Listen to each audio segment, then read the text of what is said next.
Namaskara and a very warm welcome to one and all.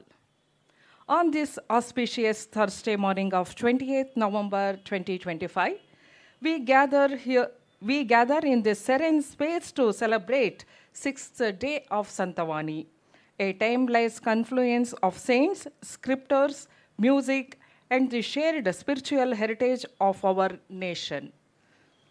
As the gentle rays of dawn carries the fragrance of devotion, today we begin not merely a program, but a sacred journey moving through the wisdom of saints, the messages of great traditions, and the music that binds our hearts. With folded hands, I welcome our esteemed speakers, distinguished guests, Rasikas, and everyone assembled here to partake in this day of enlightenment. Let us begin our first session of the day, Santa Chintana, with the spiritual luminaries of the Tanjore Province. The 17th and 18th centuries gifted us saints such as Narayana Teertha, Upanishad Brahmendra, Sadashiva Brahmendra, Bodhendra, and the divine composer Tyagaraja. Their lives continue to inspire generations with their devotion, philosophy, and music. It is our honor to welcome today's first speaker, Dr. Sudha Seshayyan, Director and Indo-Japan G20 Chair, Professor Sastra, and former Vice Chancellor, the Tamil Nadu Dr. M.G.R. Medical University, Chennai. A scholar of rare brilliance and orator of extraordinary grace, and a respected interpreter of Bharatiya knowledge traditions.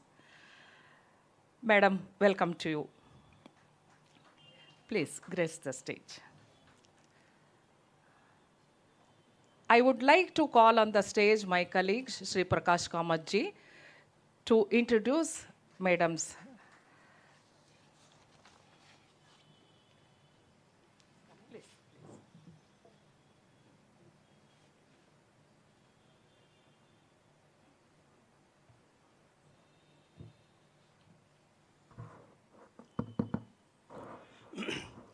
Ladies and gentlemen, good morning to all. It's my pleasure to give a brief introduction of today's speaker, Dr. Sudha Seshayyan. We are honored to introduce Dr. Sudha Seshayyan, Director of Sastra Chennai campus, Vice Chairperson of the Central Institute of Classical Tamil, and former Vice Chancellor of the Tamil Nadu Dr. M.G.R. Medical University, Chennai.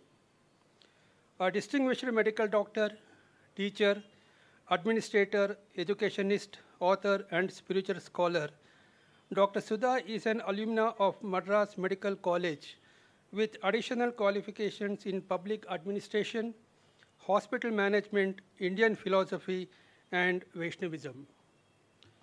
With over 3 decades of experience, she has contributed immensely to medical sciences, science communication, Indian knowledge systems, literature, and value education. She has served on the international advisory and editorial boards of Gray's Anatomy, edited a 3-volume textbook of anatomy, pioneered the Tamil translation of the Britannica Concise Encyclopedia, and authored over 30 titles spanning science, spirituality, and literature. A celebrated orator, translator, quiz master, and cultural ambassador, she has delivered acclaimed spiritual discourses worldwide and translated Dr. APJ Abdul Kalam's book into Tamil. Her illustrious career has been recognized with numerous honors, including the Ad Hominem Fellowship of the Royal College of Surgeons, Edinburgh, the first Indian woman to receive it.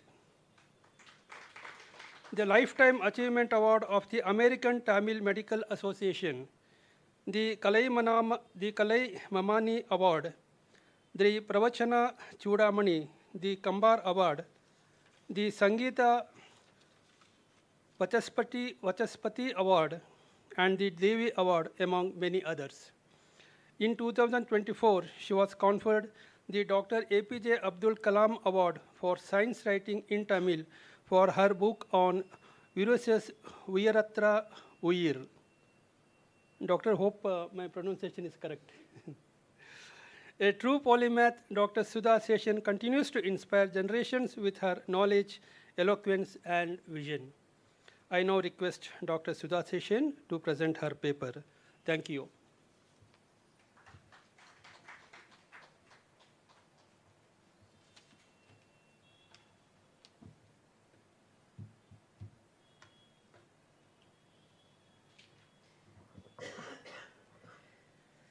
Shri Gurubhyo Namaha. Pranams to everyone here. Guru Brahma, Guru Vishnu, Guru Devo Maheshwaraha.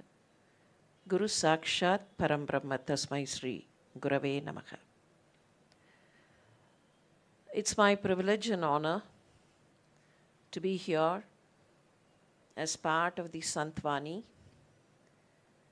and pay respects to all those sons and gurus who have taken this great land of Bharat on a path of glory. Without much ado, I would like to embark on my journey into the topic assigned to me, the sons from the Tanjore area, anglicized as Tanjore, especially the sons of the 17th and 18th century. Before treading into the contributions of these saints of the 17th and 18th century, I would like to have a small recap of what had happened until that time, or at least in the few decades which led to the 17th and 18th century. What exactly was the setting at that point of time? Between the 6th and the 10th centuries, there was a great bhakti renaissance in South India, especially the Tamil-speaking land, which then included what is currently called Kerala. That was part of the Chera territory of the Tamil land.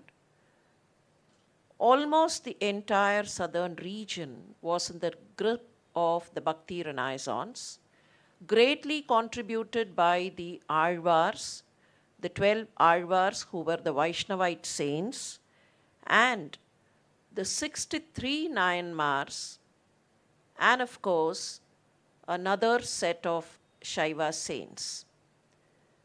Nayanmars were 63 in number, but then we do find that some of the other Shaiva saints were not part of the 63. For example, the top picture here shows 4 of them who are usually called the Shaiva Nalvar. Nalvar meaning the 4, the Shaivite 4. Of the 4, Tirunjana Sambandar, Thirunavukarasar and Sundarar form part of the 63. Manikavachagar, who was the author of Tiruvachagam, was not part of the 63.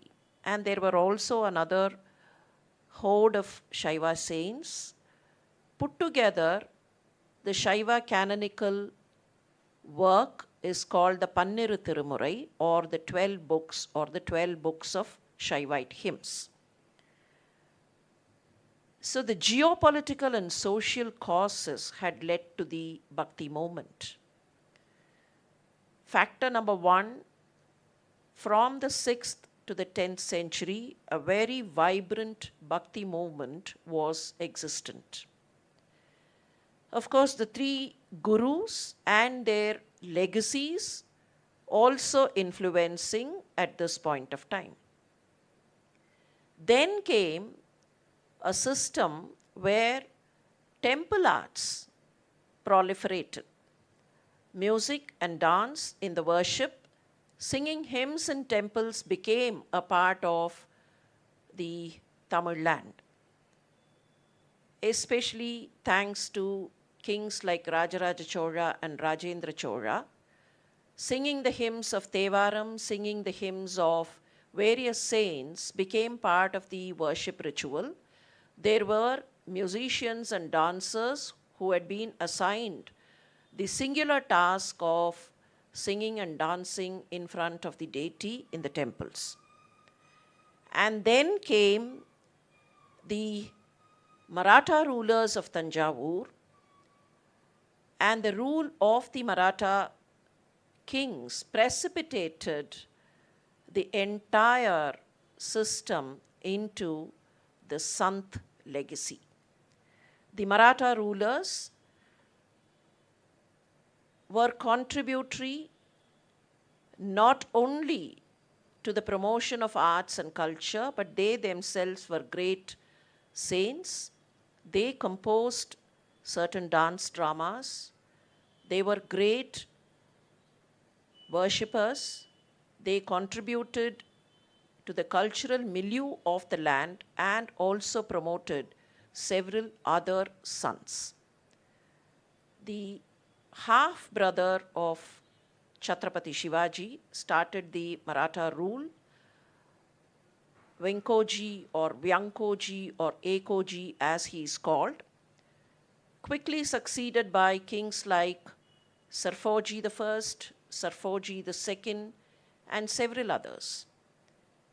Sarfoji II is famously known to be the collector and the establisher of the Saraswati Mahal library.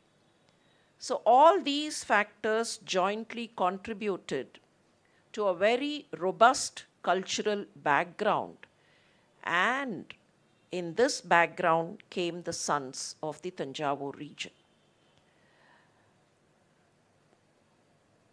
Friends, I don't think it would be possible for anyone to do justice to this very topic, in the sense it may not be possible to think of all these sons, think of all their contributions in a span of about 80 to 90 minutes. And pardon me, I am no Agastya. I do not have the capacity of kind of shrinking the entire ocean and putting it in about 70 to 80 minutes. And I don't think even sage Agastya would be in a position to do complete justice, given the kind of contribution that has come from the various saints of the region. At the outset, let me also confess that I would not be treading much into the lives of the music trinity, because that is another separate ocean by itself. Tyagaraja, Dikshitar, and Shyama Sastri. It's not only Tyagaraja, but then the other two also belong to the same region. All three of them were born in Tiruvarur, which is part of the Kaveri Delta. And of course, they later on spread out, but then Tyagaraja and Shyama Sastri remained in the same region, though Muthuswami Dikshitar had spread out elsewhere. So I would like to confine myself to the rest of the sons possible, and kindly pardon me if I'm forced to skip certain details for paucity of time. Narayana Teertha, who apparently lived between 1675 and 1750, was one of the early sons we meet in this region. He was a native of Kasa, which is a land near Mangalagiri. His birth name was Govinda Shastri. As a child, he evinced a lot of interest in Telugu, Sanskrit, music, and dance.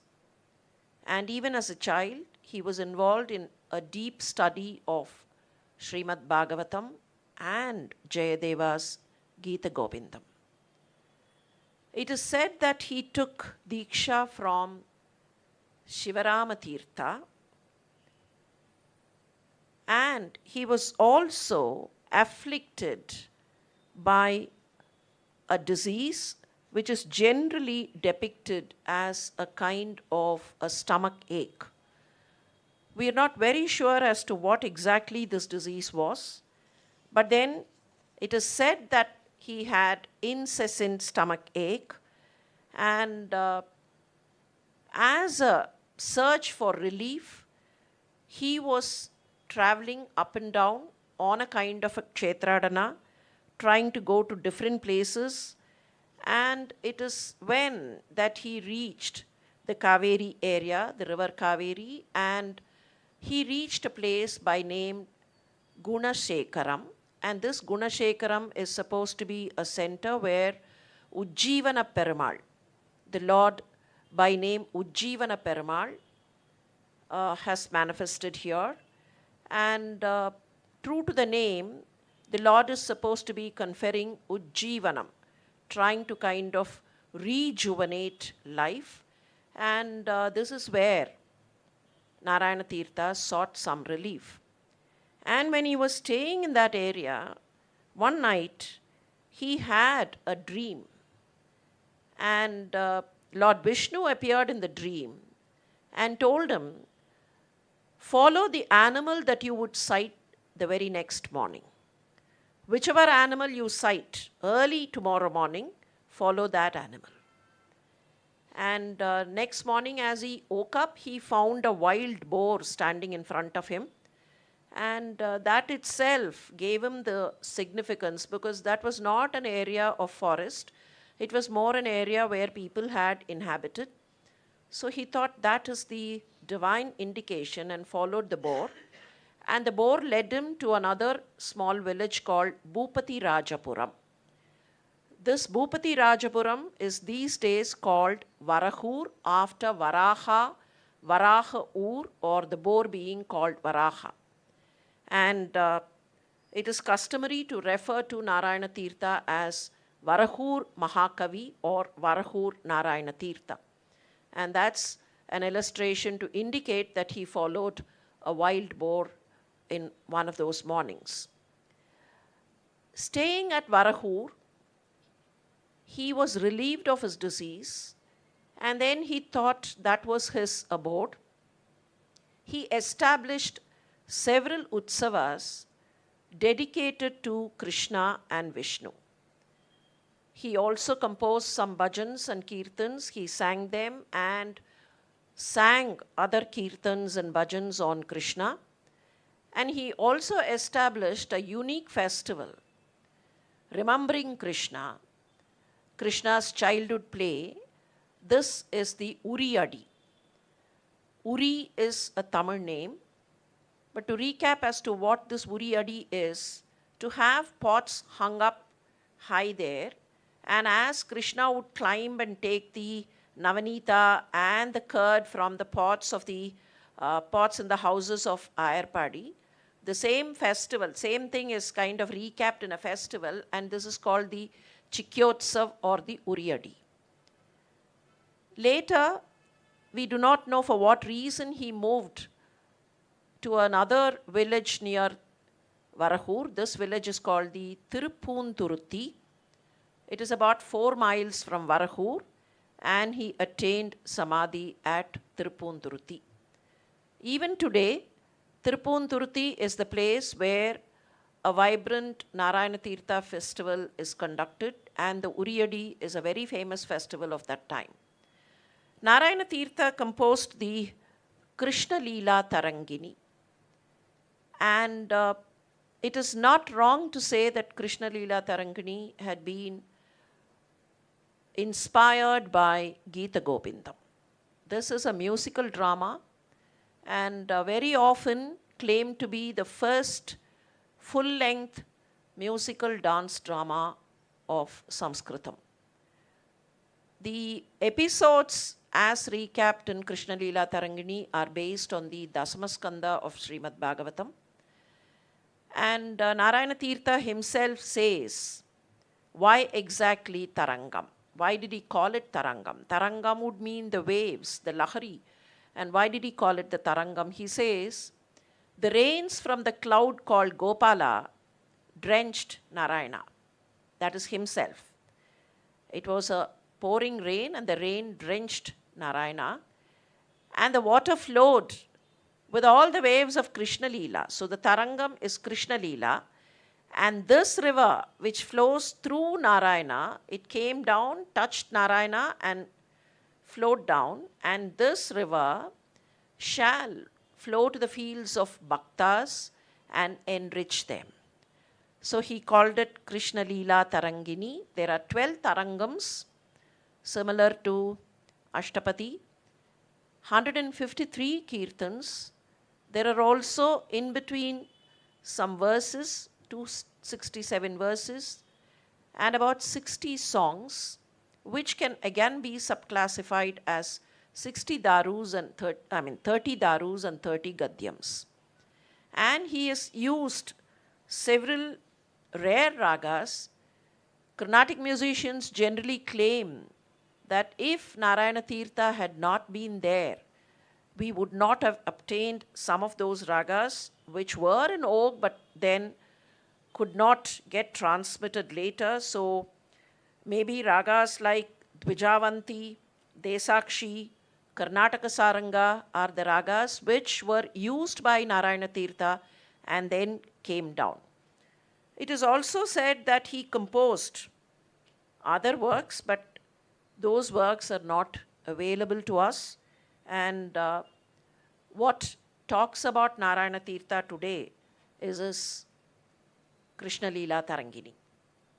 In Krishna Leela Tarangini, he talks about the greatness of Bhagavan Nama and then goes on to say, Rama Nama Gangaya, Milita Krishna Nama Yamune, Govinda Nama Saraswati Pratite. Meaning it's a Triveni. So you say Rama, Krishna and Govinda, that's a sacred Triveni that would sanctify whomsoever utters these three names.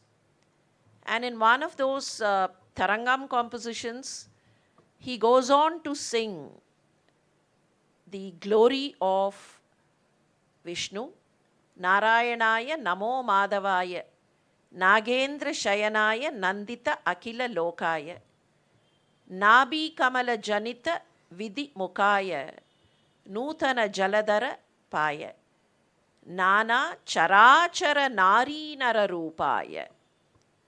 He starts with Vishnu, he starts with Narayana, goes on to talk about the Nabi, Kamala and Sarasija or Brahma, but then takes it to that level of sublimation to say, everything on this earth, Chara, Achara, whatever that moves and whatever that does not move, Nari, Nara, Rupaya, whatever is feminine, whatever is masculine, whatever that's found on this earth, not necessarily only the earth, the universe, entire thing is Narayanaya. And that was his vision. And there are several songs which can be quoted from the Tarangam, and all of them almost talk about the greatness, the glory. And he goes on to say in one of those Tarangam songs, Patipati luntita dati pandam, papa timira shata marthandam, adiga palodrita jagatandam, ananda bodharasam akandam. This is a pandam, and this pandam has to be merged with the dadi pandam of Krishna, and Krishna would take us on the path of glory. That is Narayana Teertha. And we're not very clear as to when Narayana Teertha was born, though we give some kind of a date, and these dates are kind of culled out from relevant information referring to several other of the saints of the area. And the annual festival of Uriyadi, which happens during the Janmashtami at Varahur, is extremely famous, and people who hail from the region. Natives of Varahur and natives of the Kaveri region make it a point to make themselves available during the Uriyadi, whichever part of the globe they are. They come back to Varahur and celebrate this Uriyadi. We now move to one of the great names of the region, Sadashiva Brahmendra. And we can only say circa 1700, because again, we are not very clear. The details are not clearly explicable. I would give you the reason as to what happens. As we go through the details, we'll find Sadashiva Brahmendra was unique in several aspects. We do get meager information on his birth and childhood. He should have lived circa 1700. Initially, he was christened Sivaramakrishnan. He belonged to a Telugu-speaking family. And he was also fondly called Pichukuppan when he was a small child. And the reason that he took to sannyasa is something unique and something a little weird also.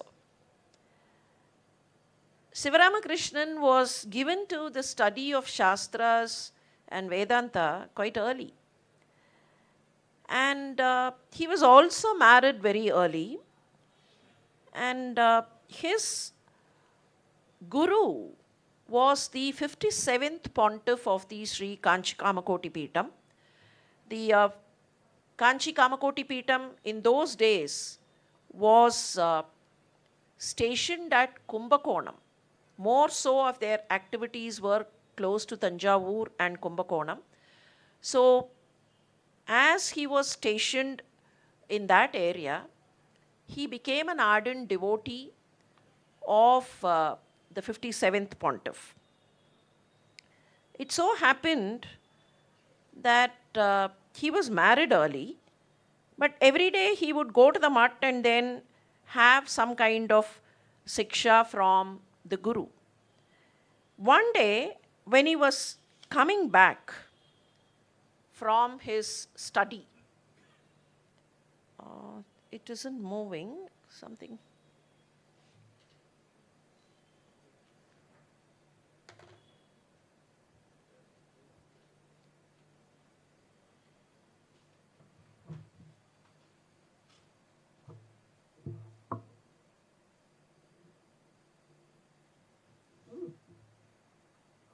Can we go back, escape and come back?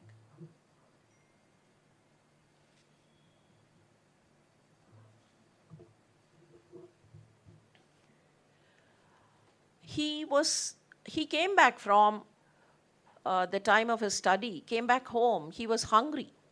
He wanted to eat. But then he found the entire house was jubilant, and then, there were a lot of people coming, and then suddenly he found his in-laws, his father-in-law and mother-in-law, and then he was trying to find out as to what was happening. This is completely gone. I don't find anything here. If it's okay, I can continue with that. Or, take your time, don't worry about it. See, when he came back, he found a lot of people at home, and people were rejoicing. And the reason, if we go back to those years, that small little girl who was his wife had attained puberty.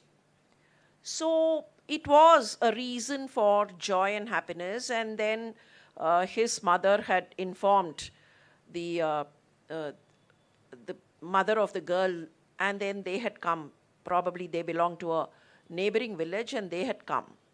And people were all talking about it, and this girl was somewhere inside. But this boy was hungry. So he said, I want to eat. Why is food still not ready? Because that's his usual time that food will be ready.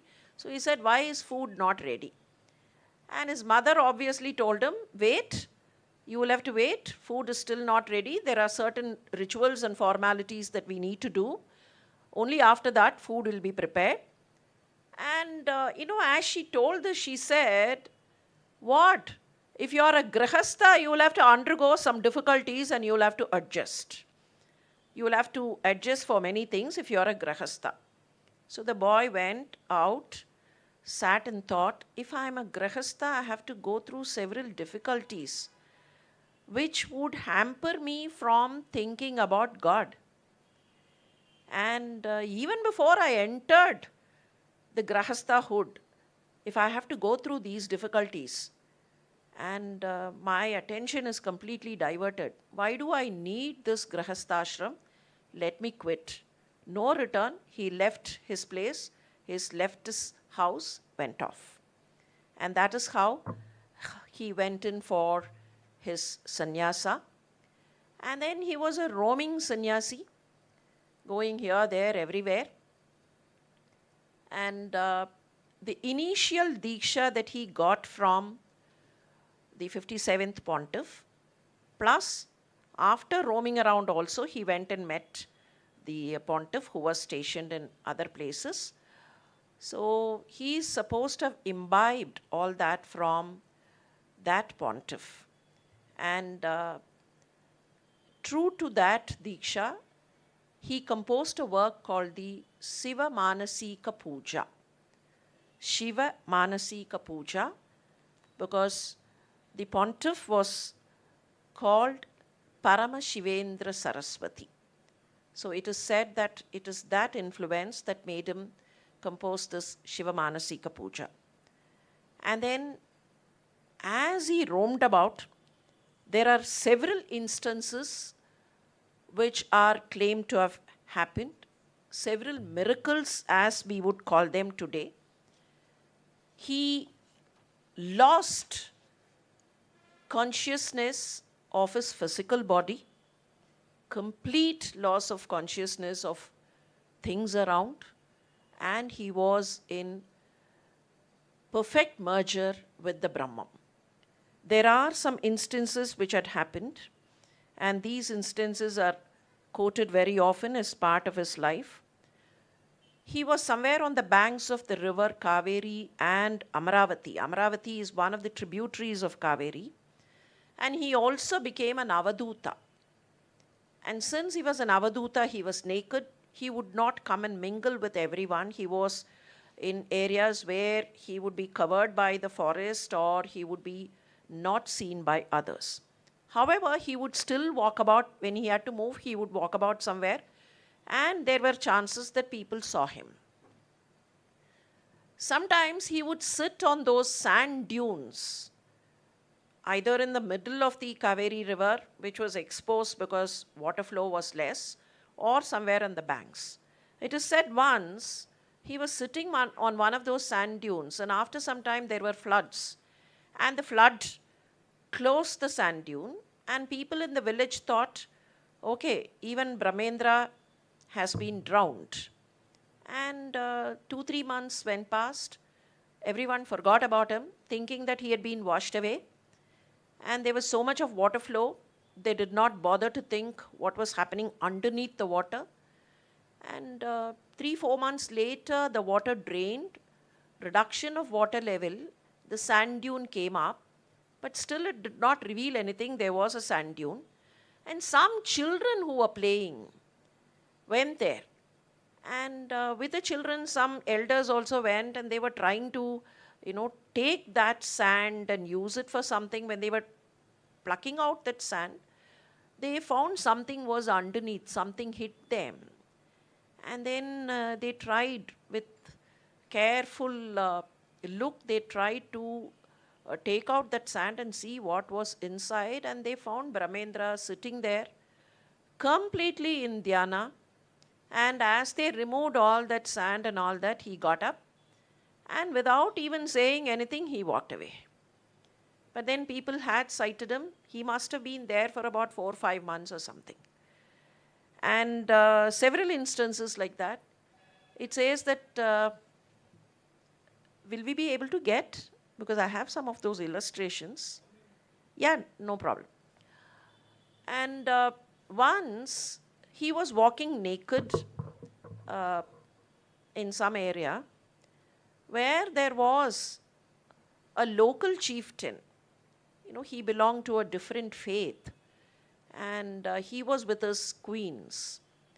And looking at the naked man walking past, he had a suspicion that this naked man had come because the queens were all there.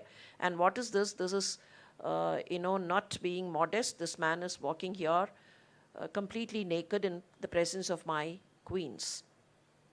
So this chieftain took a sword and walked up to the naked man, cut his arm. And the naked man did not bother. He was just walking, blood pouring out.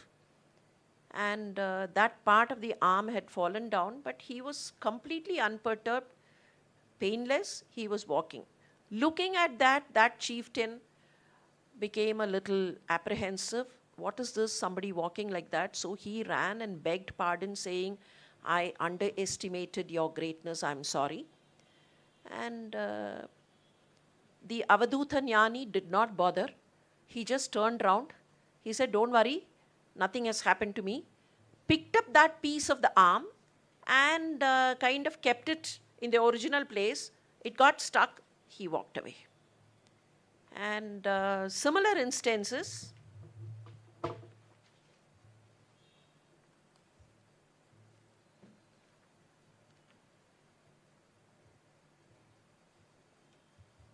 Thank you.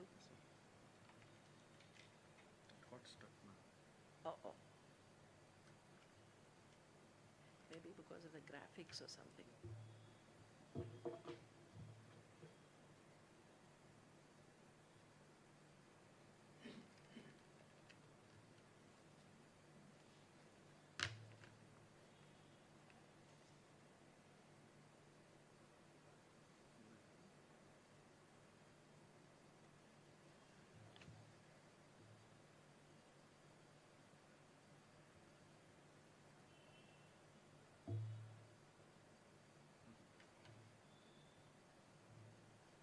Maybe you'll duplicate it.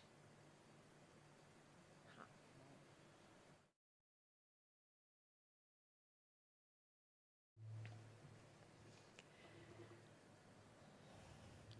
Sorry about that break. As we saw, he had become an Avadhuta. And what is this? That he became a Mauni. In the presence of his guru, one day, he was given a very weird instruction. The reason, as a youngster, he was very talkative. In the sense, he would always argue with other saints and jnanis and then say, this is this, this is this. He was so learned and he was so involved in Upanishads and Vedas and all that. So he would always argue sometimes. And one day the guru said, what? Will you not keep shut? Will you keep on arguing like this? Will you keep on talking like this? Will you not keep shut? That became a divine instruction. From that day he became a Mauni. He did not speak to anyone after that. And several instances, this is an illustration to show that the arm had been kind of cut off and the Avadhuta Jnani kept walking away. And this is a sculpture that we find, a bas-relief sculpture recapping the incidents that happened. And this is where when he was told to keep shut, and from then on he became a Mauni, he would not talk. But then you would ask me as to how he composed all those kirtans and all that came. That happened a little later when someone requested him. Sridhara Ayyaval is supposed to have requested him to open up and sing kirtans. That is when he left his Maunam and started pouring out all those kirtans.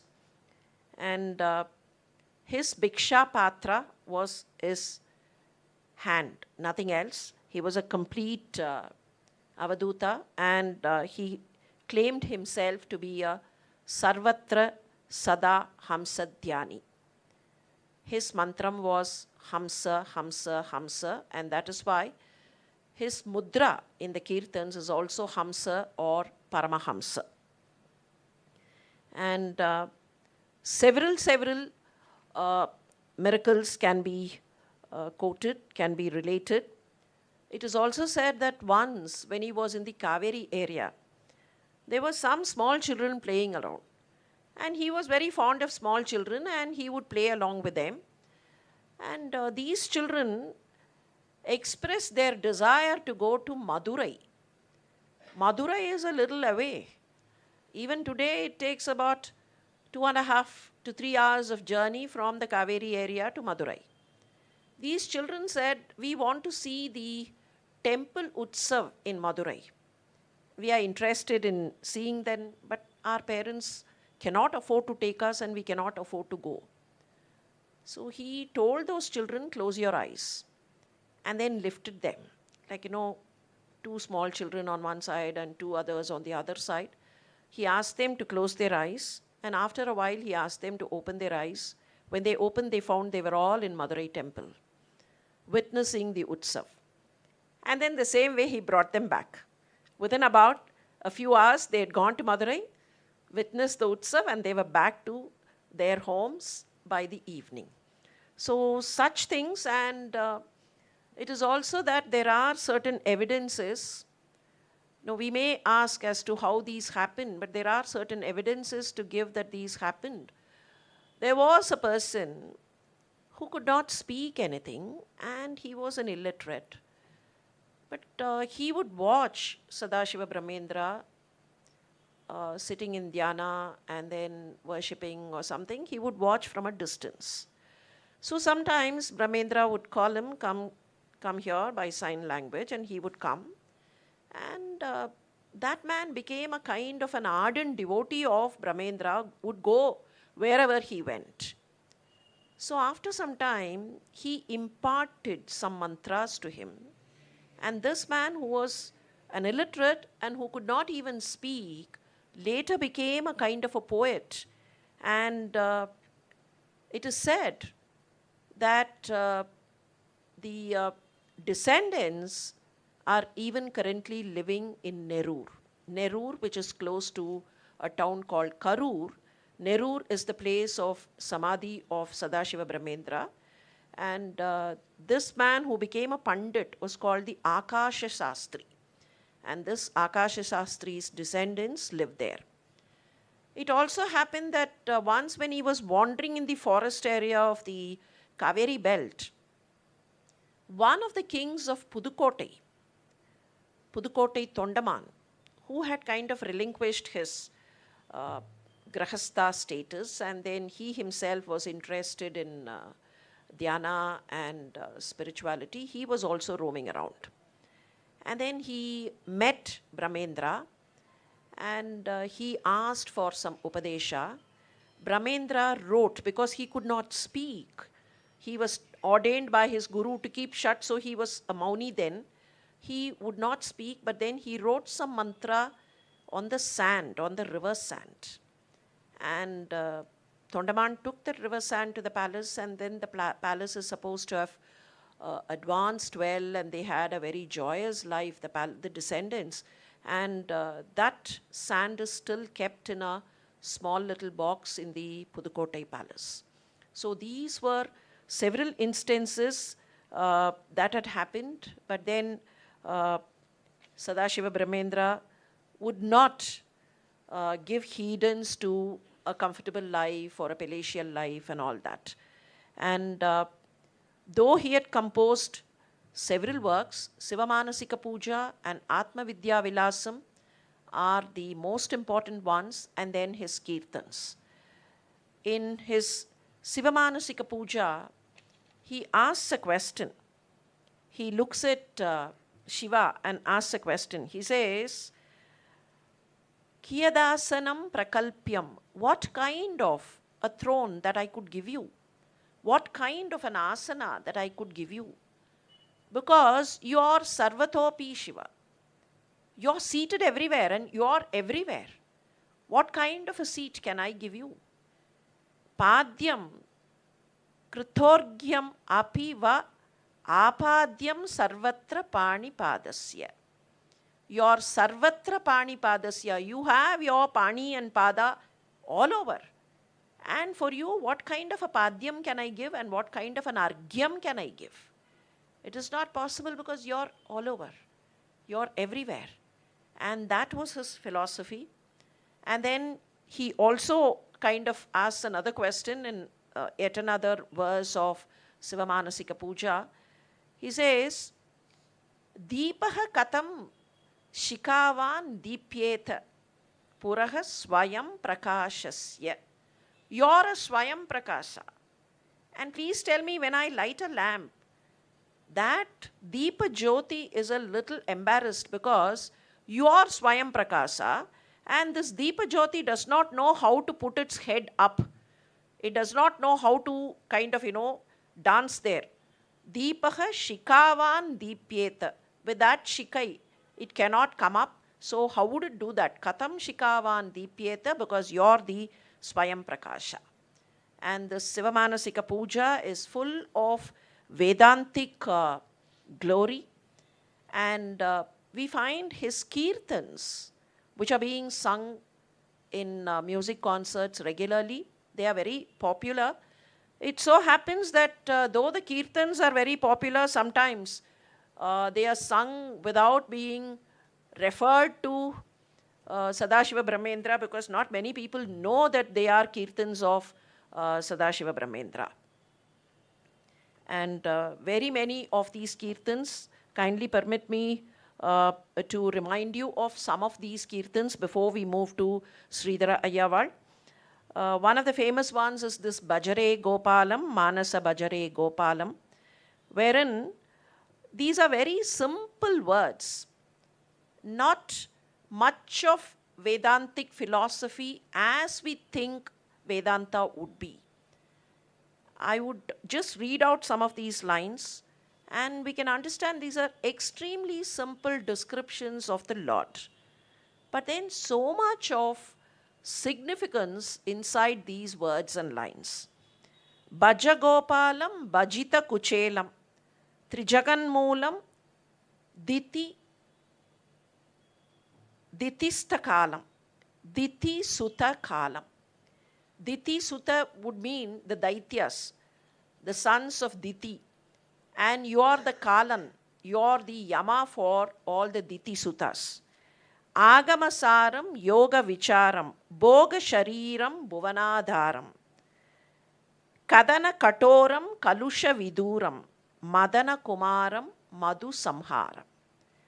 Kadana Katoram Kalusha Viduram, you're the dispeller of all our sorrows and miseries. And you have Manmata as your son, Madana Kumaram. Madhu Samharam, you're the one who slayed Madhu the Rakshasa.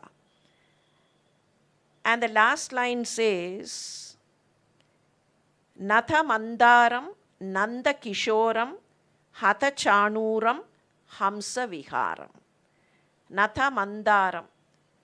You're the Mandara tree for all those who worship you. Whomsoever bows down in front of you, you're the Mandara. You would give anything. Nanda Kishoram. Hatha Chanuram. You killed Chanura and you're Hamsa Viharam. So very simple lines. Smaravaram Varam. Chetaha Smara Nanda Kumaram. Smara Varam Varam. Keep on thinking about him. Keep on having in your memory, Chetaha, to his own mind he says, Nanda Kumaram Smara. And then the last line here says, Paramahamsa Hrit Panjara Kiram Patutara Denu Baka Samharam. Denukasura and Bakasura, you're the one who killed. Simple lines. Gosha Kutira Payagrita Choram Gokula Brindavana Sancharam. The one who stole the butter and the milk, and he was there in Brindavan. Similarly, yet another popular kriti is that Manasa Sancharare, Brahmani Manasa Sancharare. There again, it's a very simple set of lines, a simple verse. Madashiki Pinchala Alankrita Chikure. The one who's kind of adorned with the peacock's feathers, Mahaniya Kapola Vijita Mukure, Paramahamsa Mukha Chandra Chakore, Paripurita Muralir Avadare. And the line that says Paramahamsa Mukha Chandra Chakore is a wonderful line. Normally, the chakora bird is supposed to go towards the moon and only drink the nectar from the moon. And the chakora is not supposed to come down at all. It would not come down, they say. But then who's normally equated to a chakora? Chakora will be the devotee and the Chandra would be the Lord. The devotee goes and drinks the nectar of the Lord. But here see the twist. He says, Paramahamsa Mukha Chandra Chakore. He's calling the Lord to have become a chakora bird. And my Lord, you're so amused and so pleased to drink the nectar from the faces of the Paramahamsas, the faces of the devotees. So it's a beautiful tweak on the relationship between the Bhakta and the Bhagavan. And several verses like that, Gayati Vanamali, Madhuram Gayati Vanamali, where again he says, Paramahamsa Hridyot Savakari Paribhurita Murali Ravadari. There would be some repetitions of lines in these verses, and yet another of the famous kirtans is Pibare Ramarasam. Janana Marana Baya Shoka Viduram Shakala Sastra Nigamagama Saram Paripalita Sarasija Garbandam Parama Pavitri Krita Bhashandam. It's fine. Paripalita Sarasija Garbandam is fine. You're the one who's protecting the entire universe, which was the Hiranyagarbha's Garbham, Sarasija Garbandam. All that is fine. But then the next line says, Parama Pavitri Krita Pashandam. Even those false people, even those who put up a kind of a face, you do sanctify them. Parama Pavitri Kritam. So you're sanctifying them, and you are that Rama, Pibare Ramarasam. That Ramarasam would do all these things. Kelati Mama Hridaye. And one of the kirtans to get early popularity, one of the kirtans of Sadashiva Brahmendra is Bruhi Mukundeti, which was sung by M.S. Subbulakshmi in one of the early movies and gained popularity, Bruhi Mukundeti. And this is plain narration of the namas. Keshava Madhava Govinda Iti. Krishnananda Shadanandeti. That is all. Only the namas. Keshava, Madhava, Govinda, and all these namas. Krishnananda Shadanandeti. Radha Ramana Hare Rameti Rajivaksha Ganashyameti. Garuda Gamana Nandaga Hasteti. Kantita Dasha Kandara Masteti. That is where there is a storyline coming in. Kantita Dasha Kandara Masteti. The one who kind of slayed the 10 heads of Ravana. Akrura Priya Shakra Radeti. Hamsa Niranjana Kamsa Hareti. The one who killed Kamsa. Otherwise, it's plain narration of the names and the glory of the nama which comes out in all these kirtans. After Sadashiva Brahmendra, we move to Sridhara Ayyawal. Of course, it's not there in the invitation if you would take, but then I thought we would look at Sridhara Ayyawal for a short while because he was a contemporary of Sadashiva Brahmendra. The incidences that we get from the life of Sadashiva Brahmendra, and these incidences were kind of coined, and how did we derive upon a line that he belonged to the 17th and 18th century is because of the relationship that he has had with Sridhara Ayyawal and the incidences, the evidences of their meeting. Sridhara Ayyawal was called Trivisanallur Sridhara Venkatesa Ayyawal. He also belonged to a Telugu-speaking family, and his father was in the Mysore Samsthan as a high-ranking official. But the son became extremely austere. And when the father left his job, the Mysore Samsthan was prepared to kind of appoint the son in the same place. But then the son refused, and he migrated to the Tanjore area and kind of took the small village Thiruvisainallur as his place. And again, several instances which are related in the life of Sridhara Ayyawal.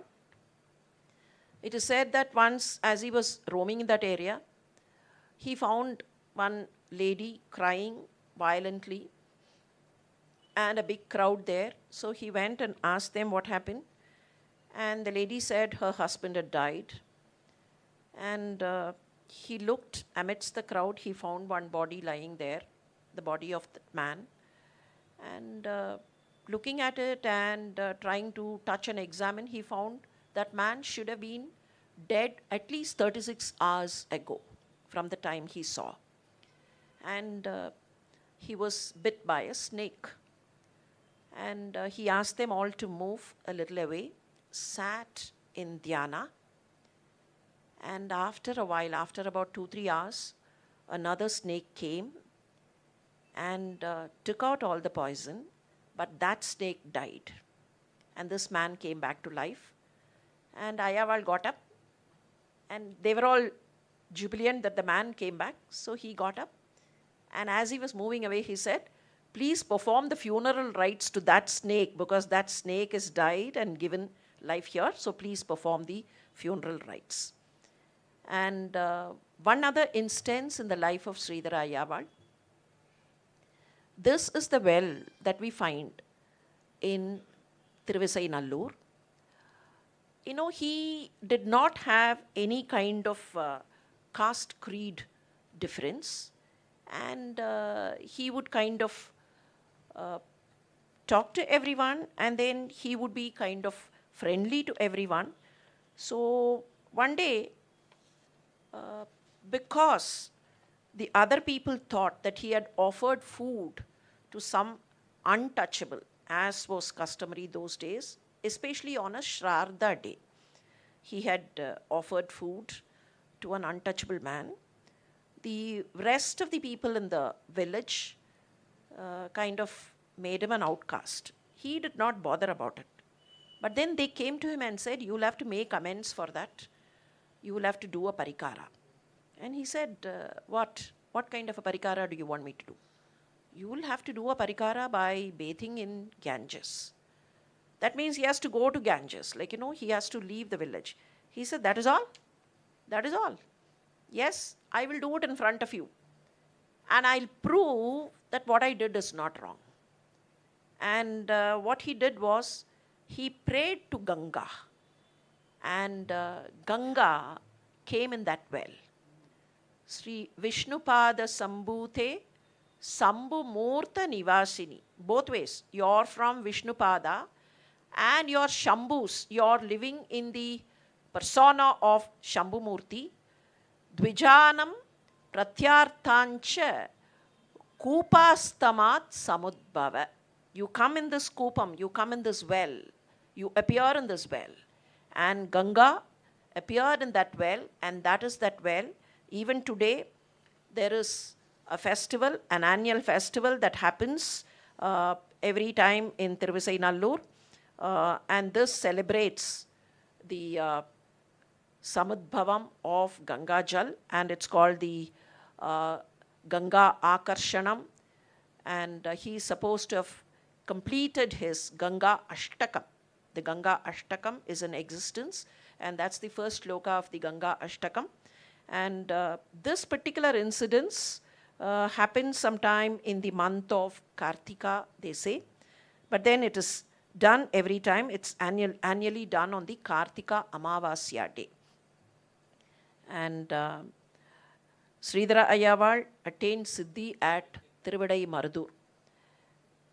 And you can see the current pontiff of the Kanchi Kamakoti Peetam, performing the pujas at the same well at the Koopam in Tiruvissai Nallur. Sridhara Ayyaval and Sadashiva Brahmendra have met. So that's one indication to say that, they belong to this period. Otherwise, we have very, very meager information on their dates of birth and dates of death. Now, to go back to Sadashiva Brahmendra, the reason that I wanted this information to be associated is that Sadashiva Brahmendra went and settled in a place called Nerur. That is why he is called Nerur Sadashiva Brahmendra. But then where did he attain Samadhi? That again is a question mark. Nerur, there is a Samadhi. And he also is supposed to have attained Samadhi at the Onkar Kshetra on Narmada bank. There also there is a Samadhi. And then there is a Samadhi in Mana Madurai, which is on the banks of river Vaigai. Again, there is a Samadhi, he is supposed to have attained Samadhi at Varanasi on the banks of Ganga. And one other place is Karachi on the banks of Sindhu.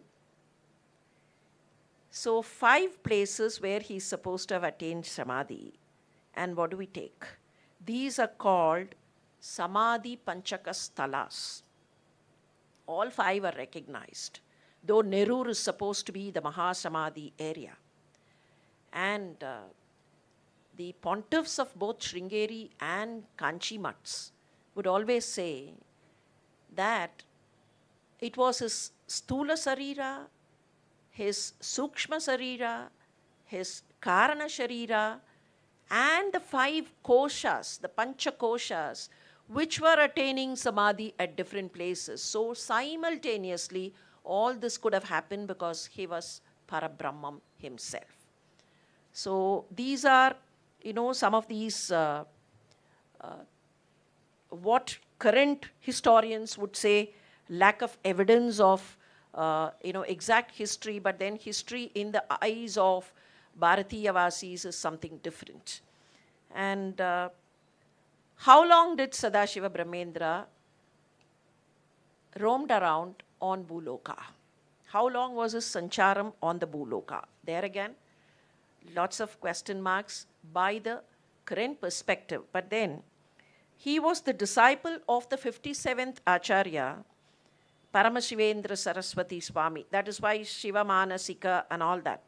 And this 57th Acharya's period was 1539 to 1586.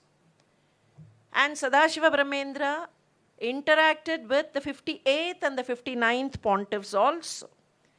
And the 59th pontiff was from 1638 to 1692. That is him, Bhagavan Nama Bodhendra. He was a contemporary, Sadashiva Brahmendra was a contemporary of Tiruvizanallur Sridhara Ayyaval, who is supposed to have lived from 1630 to 1730. And then he interacted with the Pudukkottai Thondaiman and of course Raja Shaji of Tanjavur, because Shaji wanted to know if he could give him something. He said, I don't want anything. Whatever you want to give to others.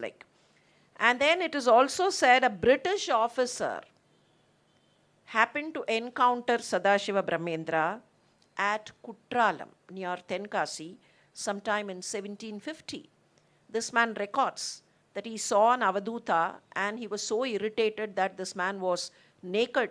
He picked up his revolver to shoot at him.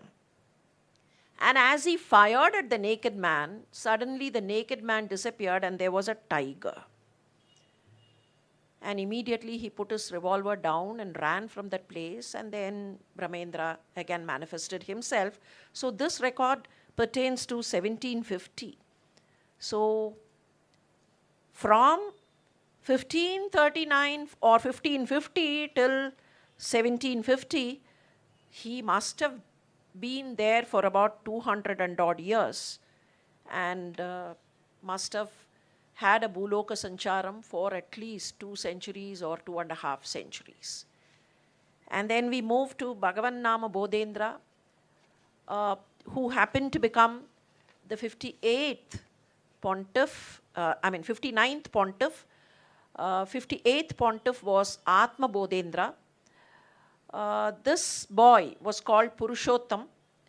He was born in Kanchipuram in the Kanva Gotra.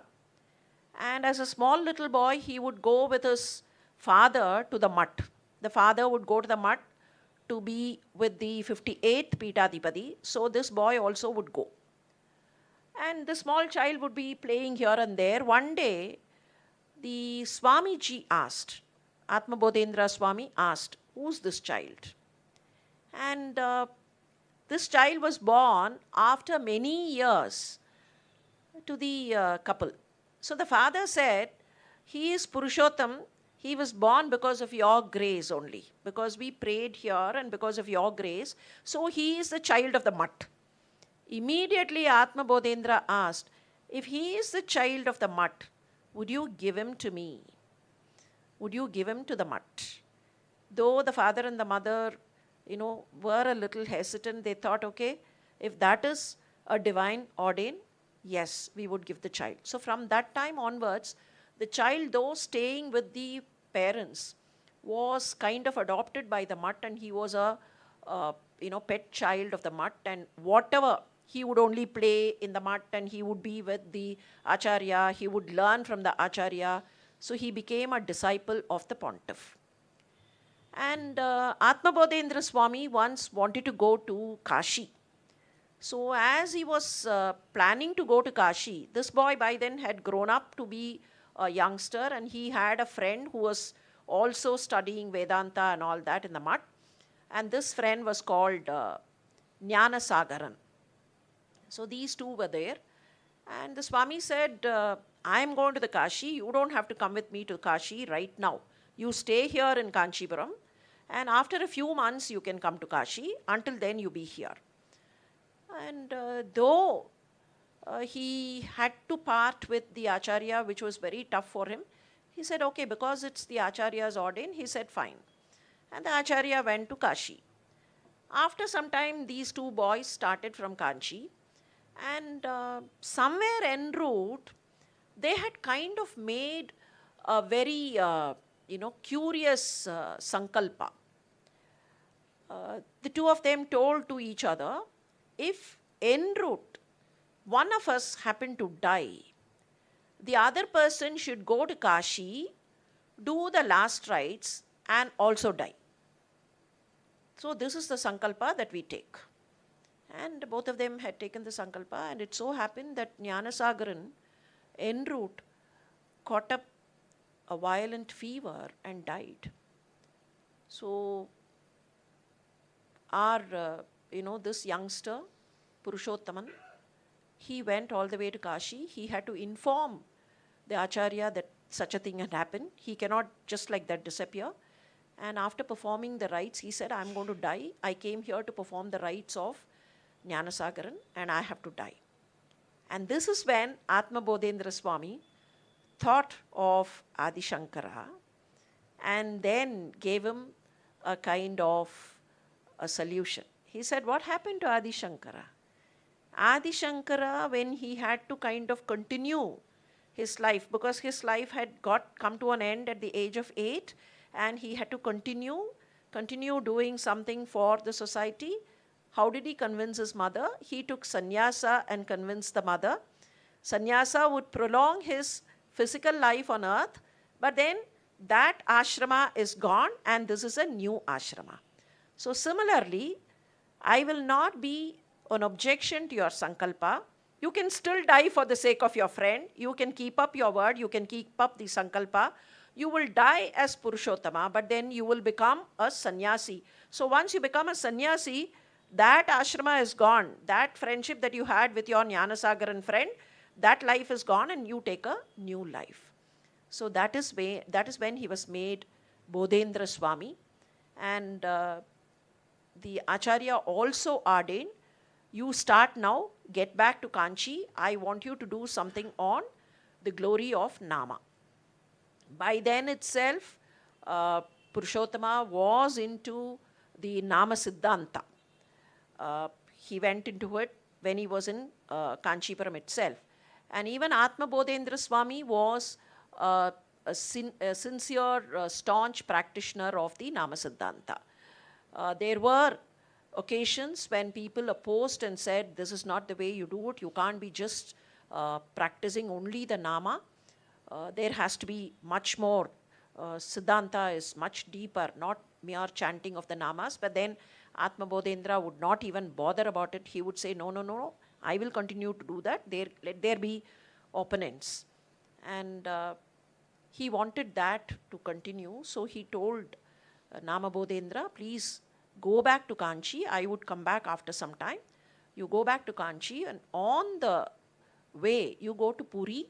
You go and meet the descendants of Lakshmidhara. Lakshmidhara had composed the Nama Kaumudi. You please go there and meet. And he did go to Puri, and there is again a very curious miracle that is supposed to have happened. He went to Lakshmidhara's house. Lakshmidhara's son was there. And the son was very happy to welcome Bodhendra. But then Bodhendra said, tonight I will stay in the outer pile, the Thinnai, and not come inside. I will be here. They conversed between themselves. They were together. But then that night he preferred to stay outside. So as he was staying on the pile, the same night, there was another man who came to this house. Lakshmidhara's son was a scholar. And very often he gave very scholarly solutions to disputes, including family disputes. So one couple came there. In the middle of the night, they woke up this man. What was the dispute? There was no dispute between the two of them, but it was a very unique thing. This man had taken the wife and they had gone on a kshetradana. Somewhere en route, this lady was snatched away by someone who belonged to a different faith. And when the man was a little away, he had gone somewhere, and this lady had been taken away. And having lost the wife, this man roamed around here, there, and all that, and was going about. And when he was crossing the same area again, one lady clad in a different kind of a dress, like, completely covered, she came and fell at his feet and said, I'm your wife, do you recognize me? But then she was in the attire of the garb of another faith. And she said, that man took me, and then, he did not behave with me well, misbehaved, and then I'm now this. Please accept me, please don't ditch me, please accept me. I would not come as a Sahadharmini of yours. I understand, because now I'm not chaste.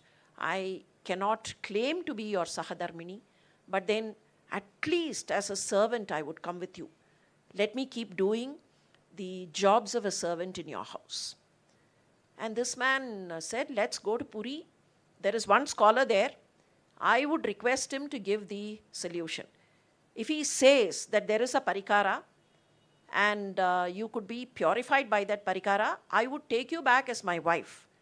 Otherwise, as you say, I will take you along with me to the house. Let's see what happens. So this man came and, knocked in the middle of the night. And the scholar came out. And our Bodhendra Swami was on the other side of the pile in the darkness. He was overhearing the entire conversation.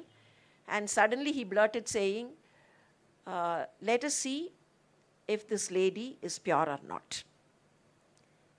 He blurted saying, you cannot give a secret solution. Today you give a solution, this man will accept, this husband will accept. But then when he takes her back, there could be objections from the society. So we'll have to prove to the society also that she is pure. So he said, in front of everyone, let us say Rama, Rama, Rama 3 times. And as she dips into the tank of the town and comes out, let's see if her current attire disappears and she comes back as one of the Sanatana Dharma. And it happened. She chanted Rama, Rama, Rama and took a dip in that tank. When she came back, she came with sindoor and all that. So he said, see, this is the glory of the Nama. And subsequently, he went about spreading the glory of the Nama, Nama Prabhavam.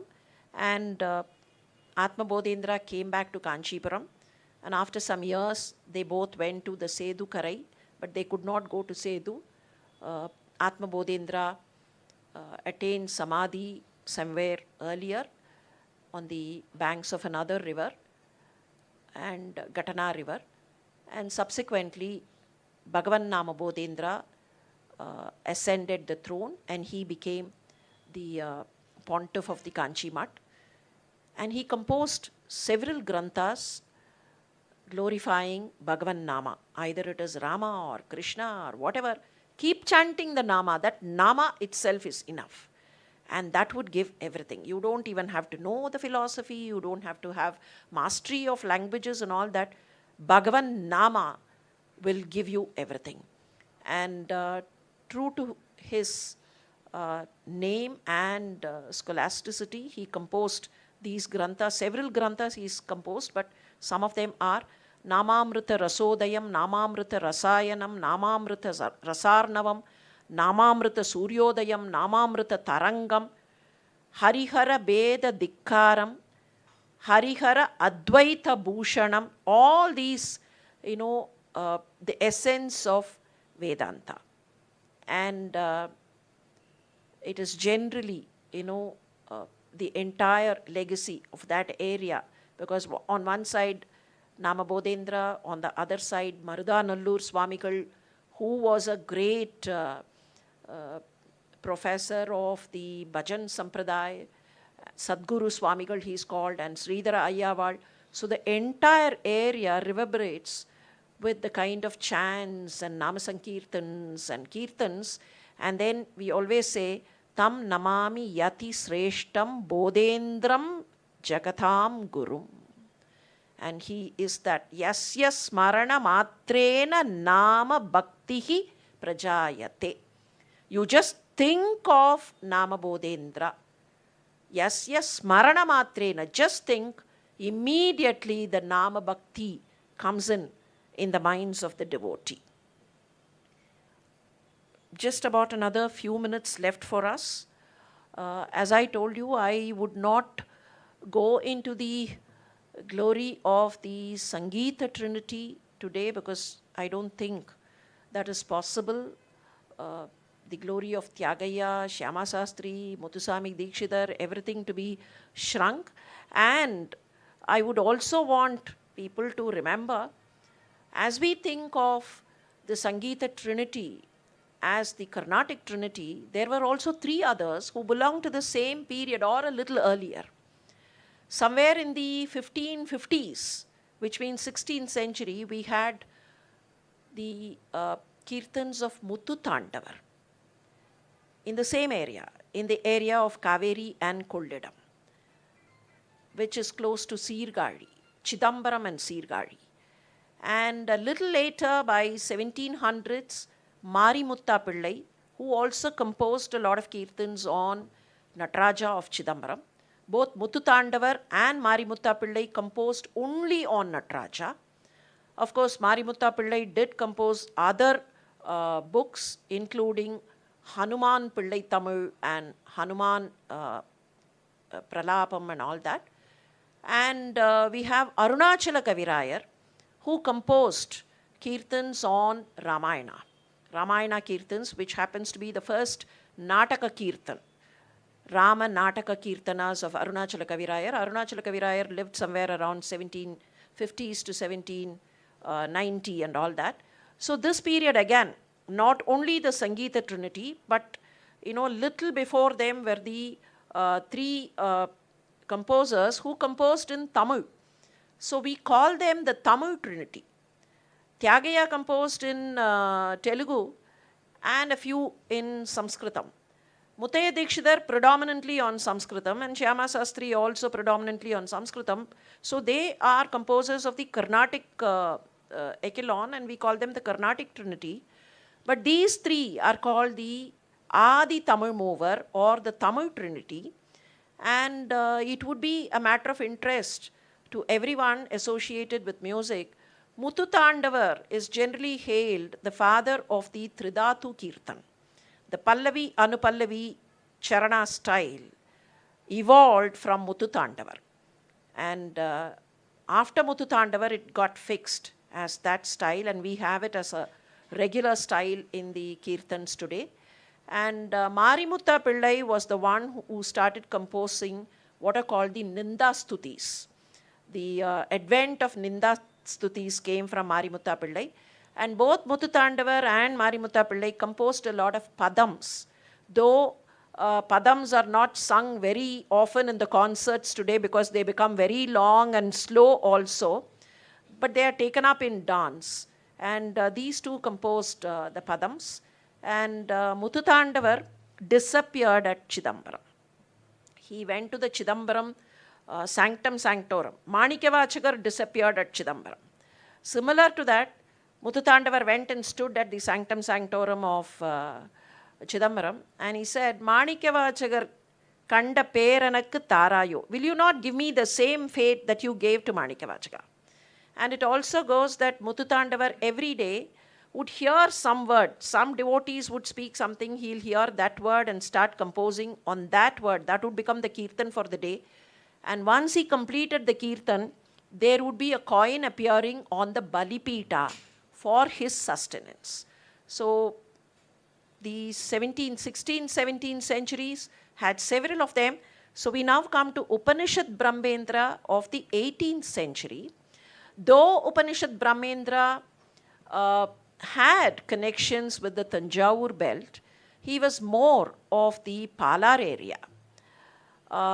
He is sometimes referred to as Upanishad Brahmendra the second, because there was an earlier Upanishad Brahmendra the first, about 80-90 years before Upanishad Brahmendra the second. He was born, Sivaraman, he was born at Brahmapuram on the banks of Palar, which is close to Kanchipuram. And he moved to Kanchipuram and he resided in Agastya Ashram. The place where he resided in Kanchipuram was called the Agastya Ashram, supposed to have been established by Agastya. And this place is close to the Kailasanatha temple in Kanchipuram. And he had put up a flag there, and that flag was kind of beckoning everyone to come, because that was a place, that ashrama, he always had a great satra of devotional singing, kirtans, bhajans and namavalis and all that. And people would go there, and it is said that he even invited Muthuswami Dikshitar and Tyaga Brahmam. Both of them are supposed to have met Upanishad Brahmendra in the area of Kanchipuram, one directly at the Agastya Ashram, the other one in another place in a mutt called the Rama Brahmam Mutt. But we still do not know where exactly is that Rama Brahmam Mutt as of today and who this Rama Brahmam was. And he was called Upanishad Brahmendra. He was called Brahmendra because of his Brahmadhyanam. But then he was called Upanishad Brahmendra because he wrote commentaries on 108 Upanishads. And exact date we do not know, but then there is a small clue. At the end of the Bhashyam to the Muktiko Upanishad, he sort of says it's completed on the 17th of December of 1751. So that is some indication. He has mentioned that date. So it's an indication, and he's supposed to have composed about 45,000 granthas. We don't have all of them, but then some of them are available. Ashtotra Sahasra Mahavakyavali, Gita Prasthana, Sutra Prasthana, Namartha Viveka, we do have. And when one Zamindar met him and wanted to give something, the Zamindar asked him, what do you want? He said, I don't want anything.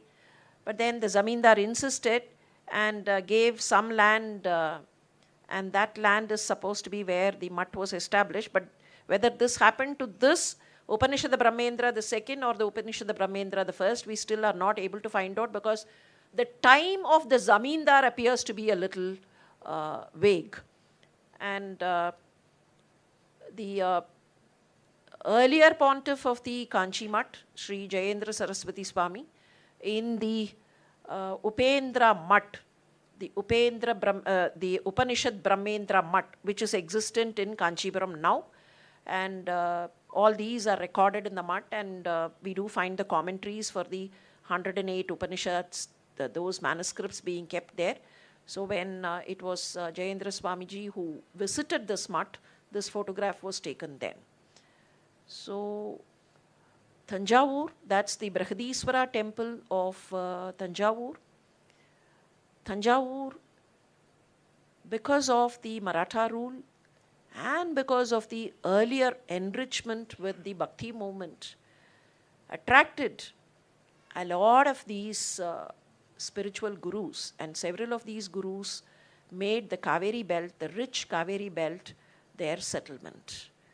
So thank you very much for the honor, and pranams on my personal behalf, and pranams from Kaveri and from the Thanjavur belt for giving a very blissful 90 minutes to be with all the gurus and the sons. Thank you very much, and pranams.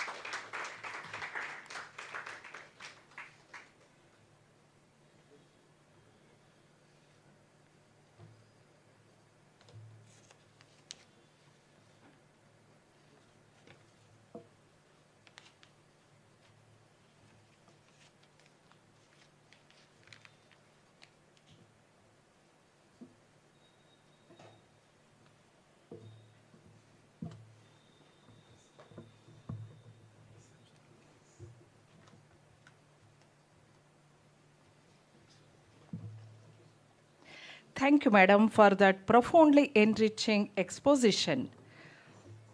Your words have carried us through the sacred corridors of Tanjore saintly lineage. I humbly request our director, Sri H.N. Suresh sir, to come on the dais and ceremonially felicitate our esteemed guest.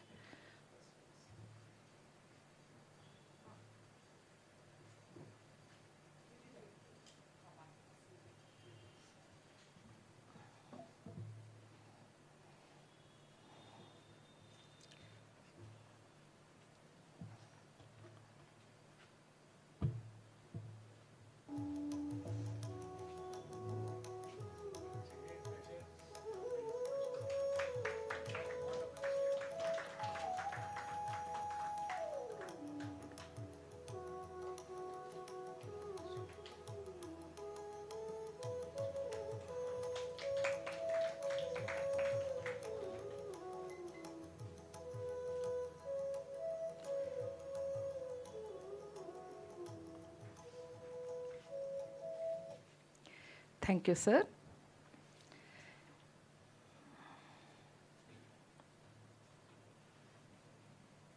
As we move to the second session, we travel from Tanjore to the verdant and spiritually vibrant land of Kerala, a land blessed by the wisdom of saints like Sri Narayana Guru and many enlightened masters. We are honored to welcome our next speaker, Professor Achuthsankar, Indian academician and former director of C-DIT Government of Kerala. A thinker, researcher and cultural scholar with deep insight into the Kerala's philosophical traditions. Sir, we warmly invite you to share your reflection of saints of Kerala.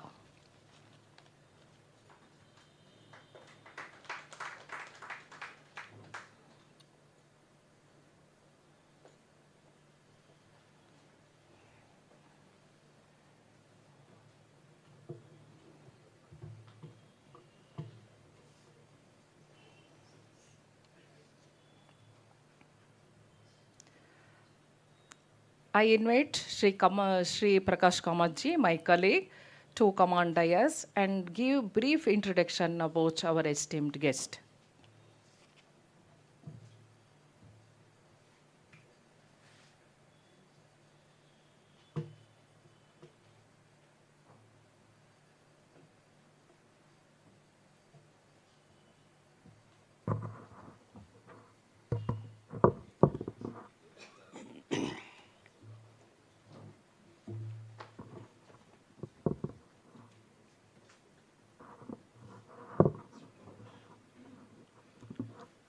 Ladies and gentlemen, good morning to all.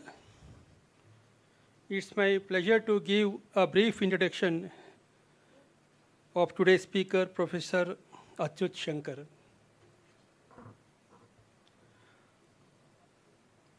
Professor Achuthsankar is a remarkable multidisciplinary scholar, teacher and researcher, orator, author, institution builder, musician and activist. He has led as senior professor of computer science and head of bioinformatics at the University of Kerala, served as director of C-DIT, that is Center for Development of Imaging Technology, for the government of Kerala, and taught in South Korea, Japan, and Malaysia. Educated at the College of Engineering, Trivandrum, IIT Bombay, the University of Cambridge, and the University of Kerala, he holds not one but two PhDs, one in engineering and another in music. He has written 20 books in English and Malayalam, ranging from Swati Tirunal and Python, a pedagogic introduction to machine and deep learning, the science history novel, that is The Tingling Sensation. He has guided more than 30 PhD scholars, pioneered international credit transfer programs, and directed the university's Quality Assurance and Startup Center. His leadership has shaped academic councils, syndicates, and science movements, including his current role as state president of Shastravedi. Beyond science, he has spoken on music at the Madras Music Academy, Kalakshetra, and the Indira Gandhi National Center for Arts. His contributions have earned him honors such as the Kerala government's Young Scientist Award, ISTE's Engineering Teachers National Award, INSA's National Teachers Award, Wakkom Maulavi Foundation Award, P.T. Bhaskara Panikar Award, the University of Kerala's Excellence Award, and the Mar Gregorius Memorial Guru Shrestha Award. Born in Vanichur, Trivandrum, he continues to inspire as a visionary academic, cultural ambassador, and activist for heritage and sustainability. I now request Professor Achuthsankar to present his paper. Thank you. I request Sri H.N. Suresh sir to grace the stage and extend his felicitation.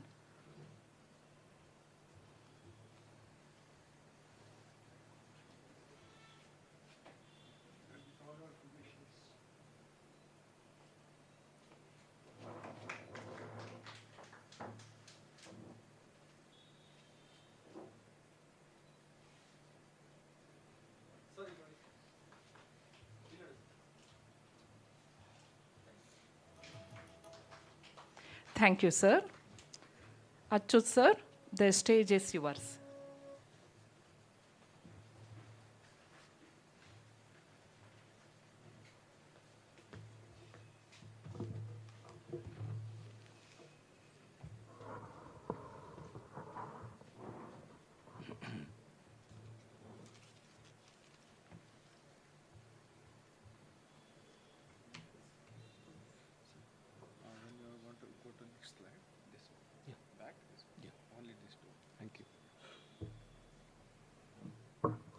My sincere namaskarams to all of you here. Very good morning. And it is a great privilege and honor to come here and speak about the saints and bhakti poets of Kerala, a selection of them. It is not necessary to say that in a short time, no justice can be done to such a topic. But my intention is more to entertain rather than to inform.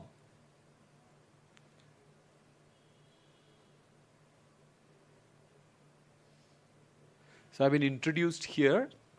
I would like to put across my own self-introduction in just one sentence, that I am a happy teacher. So this is the department where I was working, the Department of Bioinformatics in the University of Kerala, very green campus where I was working. And this, when I retired a couple of years ago, this was my lecture hall where I used to teach computer science and machine learning.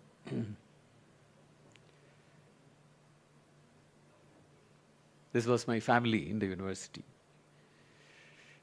Okay, now on with the talk. I will speak about selected saints and bhakti poets from Kerala. Why I included the term bhakti poets is I'm not very sure that everyone that I'm going to speak about could be classified without argument as saints. And I also thought there would be a bit more variety if I am free to also refer to bhakti poets. So here I am traveling from Kerala to Karnataka, and I thought I should start with a very interesting information. Can you imagine 200 years ago, anyone in Karnataka writing in Malayalam? Can you imagine 200 years ago, anyone in Uttar Pradesh writing in Malayalam? Can you imagine anyone from Kerala 200 years ago writing in Kannada? So the answer to most of these questions are no, but to the last question, the answer is yes. And here is somebody who wrote a song in Kannada 200 years ago, sitting in Kerala, having never traveled outside southern part of Kerala. He wrote in Kannada. With your permission, I would like to sing that song before I go ahead with my talk. Rajivakshabaro Krishna Rajivakshabaro Krishna Radharamana Baro Krishna Rajivakshabaro Chinnada Bhushana Bita Chikka Swarupa Baro Bennai Chaurya Madita Sri Venkataramana Baro Krishna Rajivaksha Baro. This is a song written by Swati Tirunal, a great bhakta of Lord Padmanabha, who also, as towards the end, if time permits and you permit, I would speak a little bit more about, but I just thought I would start with this song. I would first of all like to introduce you to, I'm not very sure how famous these saints are in this part of the country, Chattampi Swami and Narayana Guru. Both these saints were friends, collaborators, perhaps teachers of each other, and who lived during the last quarter of 19th century and the first quarter of the 20th century. So they are relatively very modern saints that I am going to start with. Of the two, I would say the most famous saint is Narayana Guru. The reason being that Chattampi Swami was born into a community. Of course, if you really understand their teachings, I shouldn't be referring to their community at all, because they are beyond all that, those who have realized the Parabrahma. So it really doesn't matter. But as a matter of fact, I am just mentioning, Chattampi Swami was born into a community that was privileged, and therefore his activities did not have a social impact as that of Narayana Guru had. and he confined to spiritual matters and also tried in his own way to work against the caste system. Whereas Narayana Guru was born into a downtrodden community, what we might call today as the backward caste, and had the role of not only spiritual activity but also that of a reformer. Some people liken him to a mountain. If you are at the base of the mountain, then you would see that he was a social reformer. But if you have the awakening to climb to the top of the mountain, and then you would see that here is a Brahmajnani. So, I would like to cite a speciality of Chattambi Swamikal. He is one of the first saints in the Indian Guru Parampara who chose to write not poetry but prose.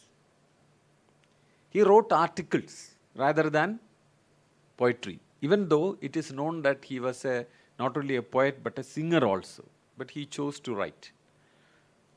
As an academic from a university, what I find is that his writing matches the modern PhD thesis rather than a traditional writing. In his work called Jiva Karunya Nirupanam, where he talks about the need for empathy with animals and plants, not with other fellow human beings, with animals and plants, he cites none other than Charles Darwin. He puts a reference and writes about Darwin. In his most impactful work called Vedadikara Nirupanam, a critic of the right of Vedas, who can learn Vedas, who can teach Vedas, who can interpret Vedas. So some say that this is one of the most controversial, most bold, most modern critic of the right to teach Vedas, or generally about the restrictions applied on Vedas. Like a PhD scholar, he goes about arguing his case to establish that Vedas can be learned, be taught, be interpreted by any human being in the real spirit of the Vedas. That is, I would say, his biggest contribution to the Indian Guru Parampara. He shied away from any interface with society. In fact, in one of the books on Narayana Guru, one of his students says that Chattambi Swami was more happy being with animals. He was once invited by a rich person for a lunch, for a sadhya in Kerala, who wanted to show off his affluence. And when he was invited, he asked, "Can I come with my friends?" And he said, "Why not? Bring as many as you want." So on the day of the lunch, he came with, it seems, about 100 stray dogs.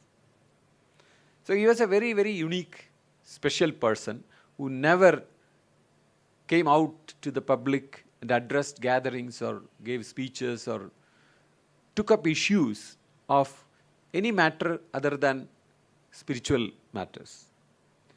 Whereas Sri Narayana Guru was very different. Narayana Guru was a first-rate poet. You know, the Indian parampara of intellectuals, not just gurus, of all intellectuals, they stand out in the fact that even when they were scientists, they were poets. You look at Charaka, Sushruta, Aryabhata, they all wrote whatever they wrote as poems, conforming to Sanskrit meter. About Aryabhata, it is said that he invented a meter for himself.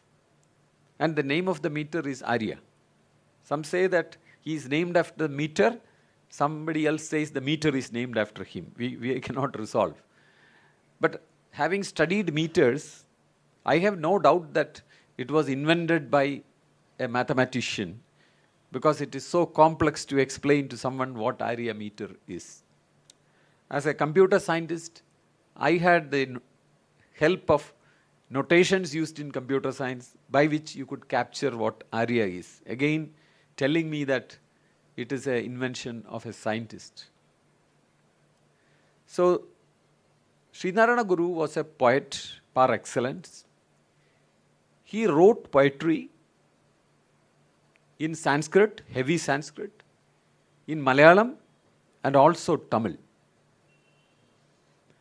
I would like to first recite a few lines from his Vinayaka Ashtakam, which is in Sanskrit meter.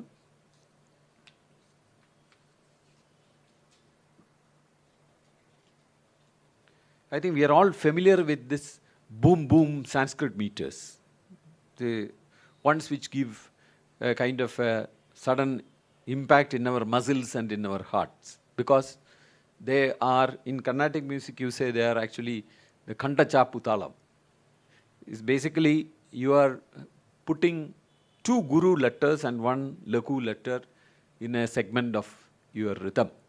And therefore that comes out with this sound. Tadim dim, tadim dim, tadim dim, tadim dim. That is the rhythm. So the Vinayaka Ashtakam goes like this. Namadeva vrindam lasadveda kandam sirasrimadindum sridasri mugundam brihacharu shundam studasri sanandam jadahindra kundam bhajebishta sandam kiladeva gotram kanadema gatram sadananda matram bhagamik bhaktamitram sarachandra vaktram traipuda patram samastartidatram bhaje shakti putram. So it shows that he belonged to the Guru Parampara, all of who were masters of Sanskrit, and here he is demonstrating his ability to do that, and he has written praises of Shiva. He was more Shiva Bhakta than his, even though he has written about Krishna Devi and all, his focus seems to be on Shiva. Srinarayana Guru was a, I would say, to put very simply, he was a Vedanti. At the same time, a person who looked at Vedanta in a manner that affected the society. For example, when you say Aham Brahmasmi, in Tamil or Malayalam, you say this is a reference to the Agam, the inner self, or inner to the inside. So the critic is, it is wise to, or very great to recognize that you are Brahma, but it is also very important to ask this question, who is the other? Who is the apara? And when you understand that whatever is outside you is also Brahma, then it has a very great social impact. So Narayana Guru, one could say, knew not only the para, he also knew the apara. And based on that, his philosophy of social transformation is built.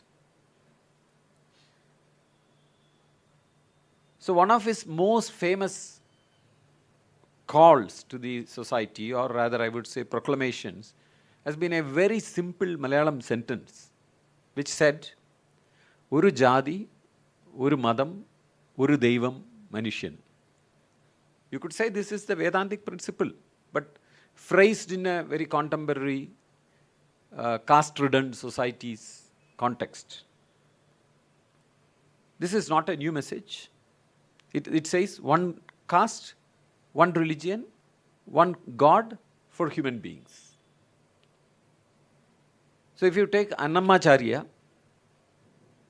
many centuries before Sri Narayana Guru, he sang for us, Brahma Mokade Para, Brahma Mokade Para, Brahma Mokade Para, Brahma Mokade. You know, you're saying is only one Brahma. Whether it is for the king or whether it is for the Chandala, there is only one Brahma. So the same thing is rephrased in a way that a common uneducated masses could appreciate, understand and relate. Where Sri Narayana Guru said, one caste, one religion, one God for humanity.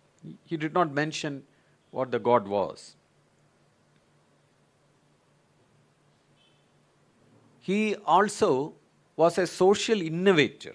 How he fought caste.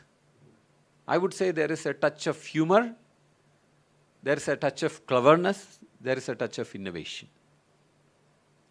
As we know, the installation of idols in temples was prerogative of Brahmins, in Kerala also. Narayana Guru was first to break that. He founded a temple of Shiva in a beautiful place beside a river called Nayyar, which is close to the boundary of Tamil Nadu. So he established a small Shiva temple there. So when those who were affected by this step of a guru from a backward community taking up the role that typically Brahmins had, they came and confronted him. He said, don't worry. So the community he belongs to is called Irava. So he said, don't worry, I have only installed a Irava Shiva. The Shiva belonging to the Irava caste, not of your caste. That's what he said. So this kind of resounded for decades in Kerala. It resounds even now. That he could apply a caste to Shiva because Shiva belongs to all castes. And then he went on to preach things for not spiritually awakened but also for the very common people. To my understanding, those simple preachings have affected the society much more than if he wrote very, very complex, deep Sanskrit treatise. So in one of the songs he writes, he says, this is now, if you ask an average Kerala person today, they would know this. This is so popular, I mean, across communities. Acts that are performed for one's own sake should also aim at the good of others. Very simple statement. And he is most famous for writing a song called Daiva Dashakam. It is a secular but highly spiritual song. It uses metaphors of the great Indian tradition, but with very interesting modifications to suit the time. I think we all know of the metaphor that real life is a sea and we are all struggling and we would like the Godhead to appear as a boat, the God taking the rowing the boat and then letting us cross this ocean of miseries. The Daiva Dashakam starts with the same metaphor. But there is one small difference. He refers to the boat as a steamboat, not as an ordinary boat, and refers to God as the captain of the steamboat. I would say this connects very well to current times. That is why he is very special. So I will read a small translation of a few lines of that, then sing the last couple of lines. So God, O God, protect us, keep us ever from harm. You are the great captain, a mighty steamship on the ocean of being is your feet. In you we find creation, the creator too, and creation's myriad magic, and the very stuff of all created things. So I think you immediately understand this is a rephrasing of what Brahma is, Parabrahma is. Are you not Maya, the author of it, and also the one who plays with the Maya?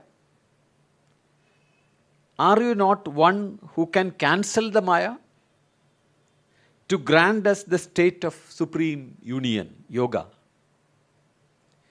In the deep ocean of your glory, let us all together be immersed, forever, forever, there to dwell everlastingly in bliss. This is how Daiva Dashakam ends. ആഴമേറും നിൻ മഹസാമാഴിയിൽ ആഴണം വാഴണം നിത്യം വാഴണം വാഴണം വാഴണം സുഖം നീ സത്യം ജ്ഞാനം ആനന്ദം നീ സത്യം ജ്ഞാനം ആനന്ദം. It goes like this in simple Malayalam with very simple Sanskrit words that Malayali could easily relate, and with touch of Tamil also, because he was his guru, he received his Diksha from a guru in Tamil Nadu, and he lived in Tamil Nadu for a long time, and therefore the influence of the Tamil language, Dravidian culture is very much in both of them. Both Chattambi Swami also spent a lot of time in Tamil Nadu. So this song called Daiva Dashakam, I understand it has been translated to so many languages in the world, and there are disciples for Sri Narayana Guru all over the world. The community that he hailed from, I would like to say again, it is not proper to assign a community to a guru. That would be negating all his teachings. But the community where he hailed from,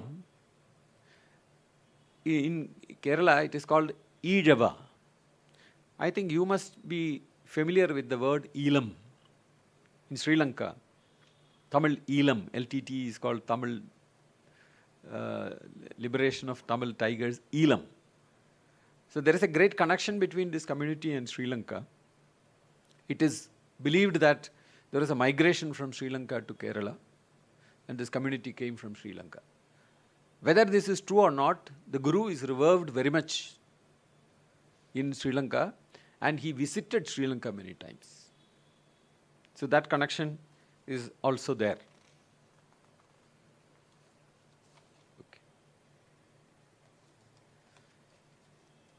Now I would like to introduce you to Melpattur, a Nambutiri who is considered as one of the finest Bhakti poets of Kerala, one of the earliest poets to write in Malayalam.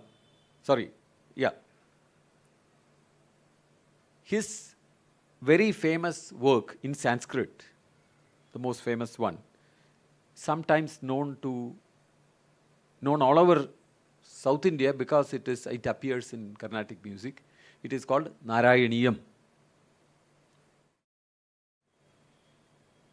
I will just sing a stanza from Narayaniyam. Yogindranam dvadangeshu adhika sumadhuram mukti baja nivaso Bhaktanam Kamavarsha Dvitarukisalayam Nadade Padamulam Nityam Chittastidam Me Pavanapurapade Krishna Karunya Sindho Krishna Karunya Sindho Krishna Krishna Krishna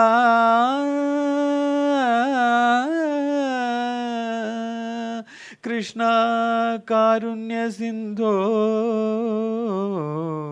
Krishna Karunya Sindho Hritva Nisheshataban Pradishadu Paramananda Sandoha Lakshmi.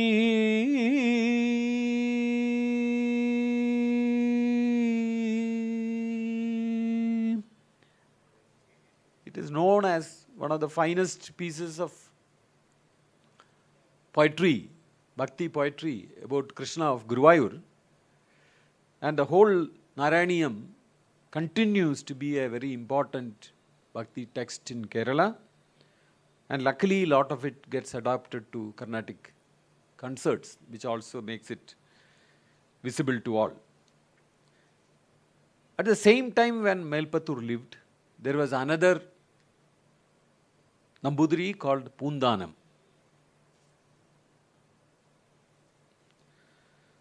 They lived nearby.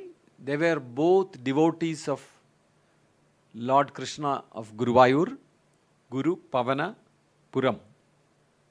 Guruvayur in Malayalam is, Vayu is air, so or wind. So Guru Pavana Puram. And he happens to be a poet in great contrast with Melpathur. Because the Narayanam sloka which I sang, I mean, it is a very, very beautiful expression of bhakti and music, but understandable not by the person on the street who is not familiar with Sanskrit. But Poondanam, you could say this was like Meera in the north or Kabir in the north, who spoke of highest Vedantic ideals in a way that an ordinary person could relate. It is the way Meera refers to Lord Krishna. She uses the word mal. You know, in modern times you could say it's a derogatory word to use. But Krishna, of course, is our endearing God, because he is one God whom you could refer to as a thief, as a womanizer, all with the freedom of a friend. You know, only with our closest friend we might actually, with a touch of humor, call them such names. So the poetry of Meera or that of Kabir is endearing. I read about the poet, is it Tulsidas, who was born blind? Tulsidas or Tukaram, I cannot recognize the names. Tulsidas. Surdas. So one line that moves my heart is that he writes, the gopis are telling Lord Krishna, "Oh Krishna, why are you coming and applying the juice of different flowers of different colors on our body? Don't you know?" Please note, he is referring to colors. He is blind, but he is referring to colors. Don't you know that we are already painted completely black with your color? Our soul and body is painted black. And don't you know, Krishna, that no color can actually be seen if it is put in black. You know, these kind of metaphors are what connects or what can wake up bhakti in an ordinary person, not a very high-level Vedantic thought which only the scholar can actually appreciate and understand the beauty. So Poondanam falls into that category. He wrote in very ordinary Malayalam. I mean, to the extent that if you read it today, a person in Kerala reads it today, it is not, it doesn't look odd. The language doesn't look odd. This is about 400, 500 years ago. So his illam, the house where he lived, is still preserved. It is believed that, you know, Lord Krishna himself came and took him to heaven, and in that illam, if you go there, there is a place which is revered where this is said to have happened. So Poondanam wrote in a particular rhythm. I think you, in Tamil Nadu also, in Karnataka also, I think that the traditional poetry uses rhythmic patterns which need not strictly correspond to Sanskrit meters. Kerala is a very special case of that. Kerala looks at only the rhythm, not really whether each letter is in place. So if the rhythm is okay, then everything is fine. I will mention about that when I come to Eluthachan next. So Poondanam used a rhythm which has become very popular in Kerala. Dim dim the dim dim the dim dim the dim dim the dim dim the dim dim the dim dim the dim dim the. That is the rhythm he uses throughout his poem. It is a very short one, let us say about maybe 500, 600 lines. And what does he say? He talks about Vedanta, exemplifying it with very ordinary day-to-day life, explanations in day-to-day life, and keeps on praising Krishna in between. That is what he has done. It begins like this. Krishna Krishna Mukunda Janardana Krishna Govinda Narayana Hare Achyutananda Govinda Madhava Satchitananda Narayana Hare Krishna Krishna Mukunda Janardana. It goes like that. The same rhythm, it goes continuously. Then he tells people how, to say that the real life is actually unreal. He goes on to explain to them, looking around and sometimes making very sarcastic remarks about different communities and different professions. For example, he mentions that some Brahmins have become so arrogant that they think they are Brahmins who are above Brahman, that they are Brahman itself. So he makes such remarks, and he also tells people, see, one person whom you see today in limelight, the next day is not seen. Somebody is on the street, is suddenly raised to the shoulder of the palanquin carrier. So that's a very famous line in Kerala. Kandu kandangirikkum janangale kandillennu varuttunnadum bhavan randu nalu dinam kondoruttane tandileti nadattunnadum bhavan. If you look up the YouTube, you could see M.S. Villashmi singing this, the whole of the poem by Poondanam. It is called Jnana Pana. Pana is a popular poetic style.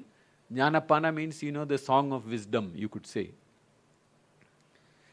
He refers, his simple interpretation of, as was mentioned in earlier lectures, there are gurus who have come and said, don't worry about Vedanta and all that, keep singing names of God. Just keep saying names of God. You will tune to the unison with the ultimate reality. So he also says that Amodam Pundu Cholluvin Namangal, Namam is name, Anandam Pundu Brahmatil Cheruvan. Keep on singing names of Krishna and you will be in bliss and you will become one with Brahma. So he is saying Vedantic things, but he uses very ordinary language, ordinary metaphors, and relates to real life. He is one of the poems in which there are people who now ask, is India not a new concept? Bharat not a new concept? Well, you listen to the Jnanapana, he actually describes India and using the word Bharat. And he talks about the Jambudvipa and how many different segments are there and how great this land is. He refers to the country, India, 500 years ago, and a very beautiful description is given. And then he also refers to our great gurus, the trinity of gurus. He says, he explains, and so that ordinary people accept it, he makes a reference to the great gurus who said the same thing. He says, Sridharacharyan Thanum Paranjidu, Badarayanan Thanum Arul Cheidu. Badarayana, Geethayum Paranjidunnathingane. Geetha also says this. Vedavum Bahumanichu Chollunnu. The Veda also mentions this. So he is referring to the gurus and the texts. And that's all he mentions about it, rather than going into what is the speciality of what they said. So, I would say it is one of the most popular devotional song in Kerala, and the kind of lines are quoted on a day-to-day basis even by politicians. You know, when you say Kandu Kandang Irikkum Janangale Kandillennu Varuthunnathum Bhavan, is very often you could see in the newspapers in Kerala that this is quoted in different contexts, politicians in their own context. So it is like a small, highly readable spiritual notebook. That is what I would say. For an ordinary person to relate, at the same time synchronizing with the greatest teachings of the great gurus of our land. That is what I feel about Poondanam. There are other works of Poondanam, but nobody, other than scholars, nobody knows what they are. But Poondanam is best known for his Jnanapana.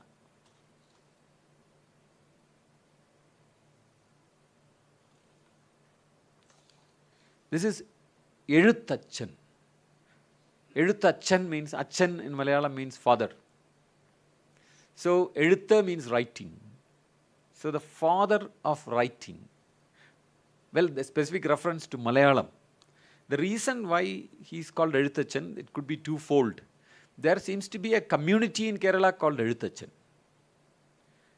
But the most popular introduction is that he is the father of the Malayalam language, at least modern Malayalam language. Earlier, Malayalam used to be written in different scripts, including that of a Proto-Dravidian script. But the modern script hails from Eluthachan. And this is the reason why he is very, very prominent in Kerala. You could see that Kerala has a university in his name called Tunjat Eluthachan University of Malayalam. So this is founded in the place very near where he was born, called Tirur. So other than his contribution to standardizing the Malayalam script was there in earlier ways, but he standardized it, made it 51 letters plus 6 half letters, il, in, il, etc. He has written 3 translations. They are actually not original works. Free-form translation of Ramayana, of Mahabharatam, and Bhagavatam. All the 3 are popular, but I would say, in my observation, the Ramayanam is the most popular one. It is called Adhyalma Ramayana. It is read, just about 50 years ago, Kerala started having a Ramayana month. When the Adhyalma Ramayana is read, in 30 days it is read and finished. So it happens in houses, it happens in religious places that this Ramayana is read. All his works are called Kilipattu. You see that there's a parrot sitting in front. So he has never written whatever he wanted to himself. He begins Ramayana by asking the bird, describing the bird as one which sits on the shoulder of the Devi, and requests the bird, the parrot, to recite Ramayana. I think this has something to do with poets not wanting to get the ill effects of what they write, that they nominally assign a bird to do that. So all his Ramayana, Mahabharata and Bhagavata are called Kilipat, song of the bird. And he has written it not in Sanskrit meters. This is also something that endears him to Kerala. He chose Malayalam meters. Malayalam meters means you do not look at every letter which is in place, but you rather look at 4 segments of a line, and if each segment has a matra that totals up, then you let that be used, whatever it be. I mean, very simple example I could give is, in Sanskrit, if you write a poem with this sound, tadim dim, tadim dim, tadim dim, tadim dim, then it is called by some name. I don't remember what the name is. Doesn't matter. But 1 lakhu, 2 gurus. If it comes in all segments, it is called a particular name. If you change the order, it has another name. Dim dim, tadim dim, tadim dim, tadim dim, da. That is another name. If you still change it to dim, tadim, dim, tadim, dim, tadim, dim, tadim, it's still given another name. Because all of them have letters different. But in Malayalam, all of this is called by the same name, because all of them in each segment has 1 lakhu and 2 gurus. So you add 1 plus 2 plus 2. Wherever they are placed, they are still of 5 matra. And therefore, they don't differentiate. There is no separate name for this. And it is called, in Malayalam, it is called Kakali. So, which is equivalent to the Carnatic rhythm of Kandachap. 5 matras in 1 segment. So, you can go on to its nuances, but the name is the same. You can change the permutation combinations of letters. That is how the Dravidian meters and the Sanskrit meters are different. So, what is special about it is, it gives the poet more freedom. You don't have to have the lagu letter there itself, but make sure that the matra total is okay. So, you can switch the letters here and there. So, more freedom to the poet, and the rhythmic beauty is not compromised. So, Edutachan wrote most of Ramayanam in Kandachapu, the rhythm Kandachapu. It begins with these lines, Kathaya mama kadagaladi sadaram. Kathaya mama kadagaladi sadaram. So, he is asking the bird, please tell the story of Rama. Now, how beautifully it is arranged, the letters are arranged. You could see that this basically corresponds to the Sanskrit meter. Dim ta dim, dim ta dim, dim ta dim, dim ta dim. That is the rhythm of the Sanskrit meter. But what Edutachan has done is, he has taken the freedom of the Malayalam meter and replaced that dim ta dim with 5 lagu letters. 5 lagu letters. Dim ta dim is 2 units, 2 matra. Ta is 1 matra.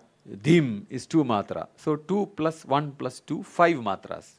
And what Edutachan does is, he replaces the first 3 segments with all lagu letters. So it sounds like this instead of dim ta dim, dim ta dim, dim ta dim, dim ta dim, takatakita, takatakita, takatakita, dim ta dim. That is the speciality. 3 segments with all lagu letters, last segment sounding dim ta dim, like in the Sanskrit meter. So the difference between the Sanskrit meter is, you have broken the Sanskrit meter rules, but you have kept the Sanskrit meter matra. Total matra is remaining. You cannot believe this great poet writes thousands of lines in this pattern, and the difficulty is that all the letters have to be lagu letters. You cannot write without this meeting this requirement. The whole Malayalam meters were produced for producing freedom, but here Ezhuthachan puts on himself a restriction that I will use only 15 Laku letters to begin every line, and hundreds and thousands of lines written of that style, and with this rhythm intact in every one of those lines, and with the poetic beauty intact. This is the great poetic achievement of Ezhuthachan. Now, to talk about the work is not much because it is a translation. So he takes some freedom to interpret the original Sanskrit Ramayana, Valmiki Ramayana, and in certain places he brings in some Malayalam flavor. That, of course, the poet has the freedom to, and he does that. My understanding, I do not know Telugu, but in Telugu you have the Potana Ramayana. So it is said that among translations of Ramayana, the first position goes to the Telugu Ramayana for its popularity and its beauty, and then comes Ezhuthachan's Ramayana. I sometimes feel that there needs to be introductory readers of culture of each different state written in their local language. For example, I want to know about the Tamil culture or Telugu culture. There is no easy reading, short introductory reading for me. After I retired, I thought that would be a very good thing to do. But it is very, very demanding to do that because I do not know those languages. But if it were Bharatiya Vidya Bhavan could do, make small introductory books that suits the new generation. That suits new generation means don't go into very big books. I have the Bhagavatam of Ezhuthachan. I am very sure if you give it to a new gen kid, however positively minded they are, they would faint. Because it is written with no consideration for your attention span and no consideration for the conveniences of the modern times. For example, it goes on to 100, 200 pages with no section headings. Continuously the lines are flowing. In the olden times when people used to by heart this, it would be okay. But today you need a very good index, you need subheadings, small descriptions of what is going to come below that. So that unfortunately is not available. I hope that the greatness of Ezhuthachan would reach other states also. Similarly, that of the Potana Ramayana would come to Kerala sometime. I think I don't need to make any speech about Adi Shankara. I am not competent to do that. But I think the greatest pride, when I talk about saints from Kerala, the greatest pride is, of course, Adi Shankara. I am aware that there are people who claim in North India that he was not born in Kerala, that he was born in North India. I think Bihar or Orissa or someplace. But in Kerala we have absolutely no doubt that he was born. Again, we have a University of Sanskrit in Kerala named after Adi Shankara. But Adi Shankara also is looked upon critically in Kerala. I think you all know about the communist traditions in Kerala. So it so happens that one person who rose to glory in Kerala, a communist leader, happens to have the same name as Adi Shankara and happens to be from the same community. So he is none other than E.M. Shankaran Nambudripad, EMS, known as popularly as EMS. So he made one very controversial speech, of course scholarly but controversial, about Adi Shankara during one centenary celebrations, where he looked at him very critically. Anyway, Adi Shankara was the first saint from Kerala to be known outside Kerala. A person who went and spread his teachings in the rest of India. Coming to think of it, it is not just his spiritual attainment, not his literary attainments, but even the physical achievement is unbelievable. 1400 or 500 years ago, for a person to walk from Kerala up to Kashmir and then to Gujarat and then to the Kashi and come back to Kanjipuram, come back to Trivandrum, that itself is an unbelievable feat. And then to enter into dialogues with different philosophies and get them to succumb to the philosophy that he professed. is something in itself a very, very incredible achievement, not to talk of the kind of spiritual aura that Adi Shankara had. Couple of years ago, I went to Kashi to have darshan. There are two things which make a Malayali proud when you go to Kashi. I think if you have gone recently, you would know that because the Prime Minister's constituency is in Kashi, the whole place is renovated. And in front of the temple, there is a big square. And the square is called Adi Shankara Square. And behind that square, somewhere in the corner of that square, you could see a small Kashi Vishalakshi temple with a couple of sannyasins of the Adi Shankara origin sitting there. There is yet another thing that makes a Malayali proud, which is not popularly known at all. If you go to Kashi, you will see that the temple has a gold-plated roof. I think that after Adi Shankara, the next person to come out of Kerala and be known in the rest of India was a person called Shankarnath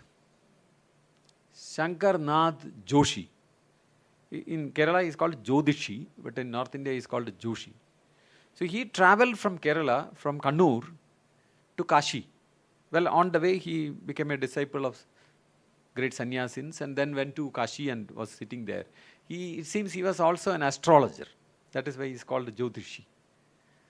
So when Ranjit Singh from Lahore came to visit Kashi, Benares, this guy was there, and it is said that he made some predictions for Ranjit Singh. Ranjit Singh went back to Lahore, and it is said that the predictions had come true. And the next time he came to Benares, he asked him, he wanted to honor him. He said, "What can I give you as a gift?" And then Shankarnath Joshi said, "Okay, please coat this roof with gold." And so the gold was actually a gift given by Ranjit Singh to Shankarnath Joshi. And not only that, Ranjit Singh took Shankarnath Joshi to Lahore and made him his minister. And he became and 2 villages were given to him. He was like a small village lord there. And Shankarnath Joshi was a great Bengali scholar also. I will later make a reference to how all this had some impact in Carnatic music. Shankarnath Joshi came back to Trivandrum when Ranjit Singh passed away and there was some confusion in Lahore and the British took over the Punjab administration. This guy came back, settled down in Trivandrum. You must have all heard of a temple in Trivandrum called Attukal. Are you aware of it? Where about 25 lakh women come together to celebrate a festival called Ponkala. So this temple was a village, small village temple with even not a building. It's very small. In Kerala it is called a Mudippura. Simply a village goddess sitting in a corner, and the locals only know about this. So he came and started living near that temple. He bought a piece of land, married from there in Trivandrum and stayed there. And he redefined this temple as the temple of Kannagi, of the Tamil lore. And defined how the rites in the temple should be held. And soon it started rising in its glory. In 1970s it started picking up as, it is called the women's Shabarimala. It's so famous. So when he came back with descriptions of Benares, with some writings about Benares, with a work called Kashi Khandam. And from Lahore he brought, earlier there was a mention about the Tanjore Maratha kings starting the Saraswati Mahal library in Tanjore, which is one of the greatest archives of our culture. So Shankarnath Joshi brought palm leaves from Lahore and came to Trivandrum and gave it to the king of Trivandrum, whose picture I showed in the beginning, Swati Tirunal. And he immediately said, put this in a library and let us start a library. That library now stands as one of the most impressive libraries in the city and in the university where I worked, the University of Kerala. If you come, you could see one of the majestic buildings in which 75,000 palm leaf manuscripts are kept, which originated from this manuscripts which came from both Benares and Lahore. So I will make a mention about that later towards the end. So would you like me to sing a song of lines of Adi Shankara? If you would permit, I would sing. Shall I go ahead? So this is not completely written by Adi Shankara, but it is said that he wrote and many stanzas are assigned to his disciples. But that doesn't affect us. As a teacher, I find that I wouldn't say like this to a student, calling the student a fool, because that is what it does in Bhaja Govindam. Bhaja Govindam, Bhaja Govindam, Govindam Bhaja Mudhamate. He's asking the student, you fool, you keep reciting the name of Govinda. That is, or praying to Govinda. That is what the lines go about. Samprapte san nihite kale nahi nahi rekshadi dugrum karane bhaja govindam govindam bhaja mudamate. He says, you know, in the when you are distressed, the grammar doesn't come to your help. Only the prayer to Govinda comes to your help. Next line is also controversial to the possibly to the modern feminist. Nari stana bhara nabhidesham drishtva maga mohavesham yetan mam savasadi vigaram manasi vichindaya varam varam bhaja govindam. He's asking the student to contemplate on the fact that all that you see as beauty in a woman is just flesh, which nothing more. Nalini dalagata jalamati taralam. Beautiful lines which say life is so unpredictable, like a drop of water on a lotus leaf.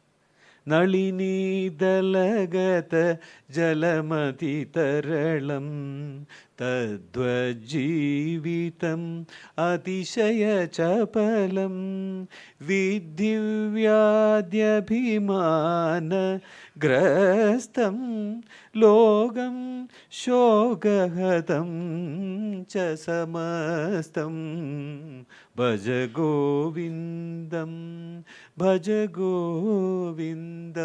govindam bhaja mudamate. Balastavat krida sakta tarunastavat tarudi sakta vruddhastavat chinta sakta parame brahmini Kobina sakta bhaja govindam. He's talking about different stages and what their interests are, and no time for thinking about the Parabrahma.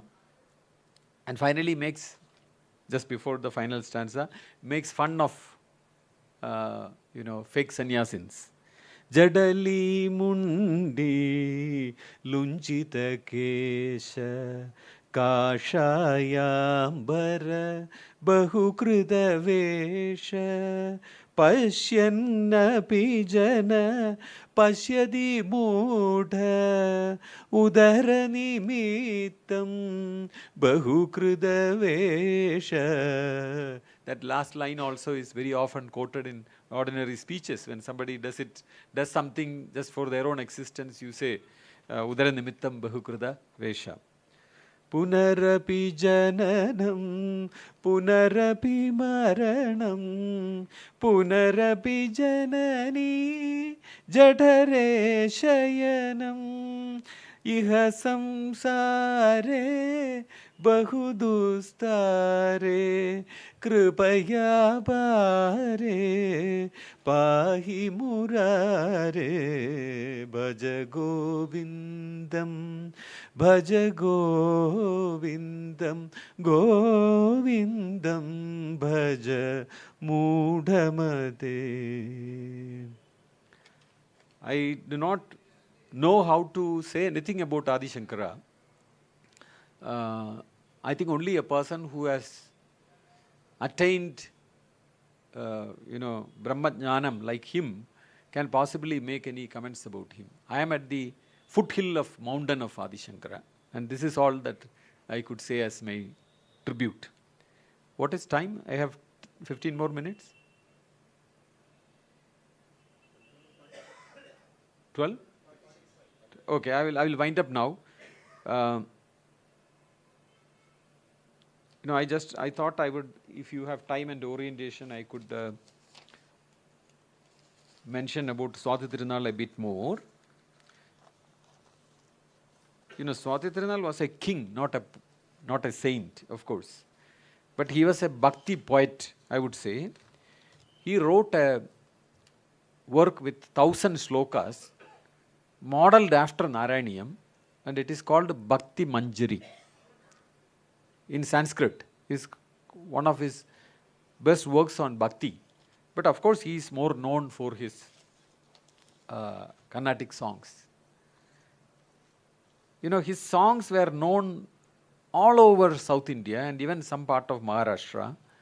And a song that we find repeatedly referred to in the 19th century is not a song not now known today very much.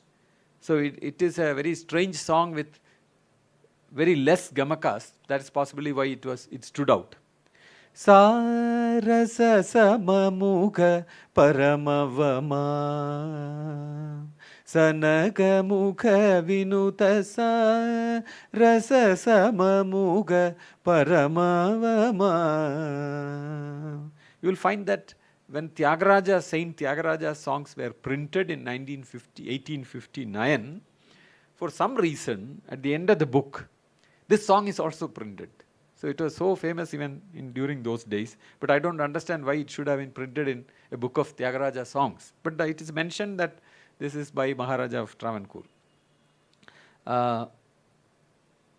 There are songs in all South Indian languages except Tamil. Malayalam he has used, Telugu he has used, Kannada he has used, Hindi he has used. A person who saw India. So he also drew ragas from north very easily. Dujavanti is a great example. But one song, one raga he used, nobody else has used during those times. It is called Bihag. Smara janaka shubacharita akila loganayaka mamava asmara janaka shubacharita. So he also wrote in the same raga in Telugu. Saramaina Matalanda chalu chalura Sami Saramaina Matalanda chalu chalura. He wrote 7 songs in Telugu. And look at Hindi. He wrote 38 songs, lilting songs, which are of different Hindustani forms like Khayal. But today nobody knows what those forms are. It is free for all. Everybody sings in different styles. I earlier mentioned about Shankarnath Joshi coming and describing Benares to Swati Tirunal. He never moved out of Kerala, and therefore what he wrote is quite natural. He wrote about the god of Benares, Vishweshwar दर्शन कर चल मन तुम Kashi. So he is saying, oh mind, go to Benares, because he couldn't go. And when he passed away, his mortal remains were taken to Benares, immersed there. So there was a reference to that also for other saints. He has written many songs which are so simple in Hindi, everybody can understand, even if you don't know Hindi. For example, one song starts like this.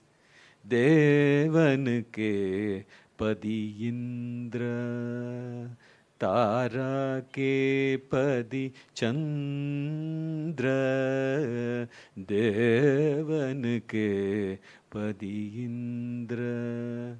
Devan ke padi Indra, Tara ke padi Chandra. So, people in Kerala are quite okay with Hindi, unlike in Tamil Nadu, for example, where if some Hindi is introduced, then people react in a very, very difficult way. But Kerala Hindi is quite accepted because 200 years ago, their king himself was a fan of Hindi. And Edutachan's Ramayanam, summary of it is sung in the evening in houses. I am sure this must be in other states also. Rama Rama Rama Rama Rama Rama Pahimam Rama Padam Cherane Mukunda Rama Pahimam. So this is the song. So Swadhitrinal has grasped that feel into Carnatic songs, but of course when it becomes Carnatic song, it loses its original rhythm because the original rhythm is actually Tisra Nadai, but when Carnatic song comes, it is an artificial talam. Rama Rama Pahi Sri Rama Rama Pahi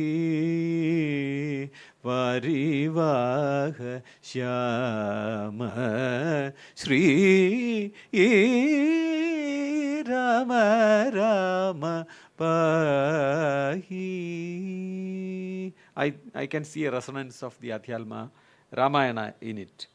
And he has also love songs both in Hindi and in Malayalam. The songs are meant to be understood as the Naika is the Bhakta and the Nayaka is Lord Padmanabha. So in the song it definitely mentions to Lord Padmanabha as the Nayakan. So about 80 songs in Malayalam and some in Hindi. So Hindi looks like a small ghazal.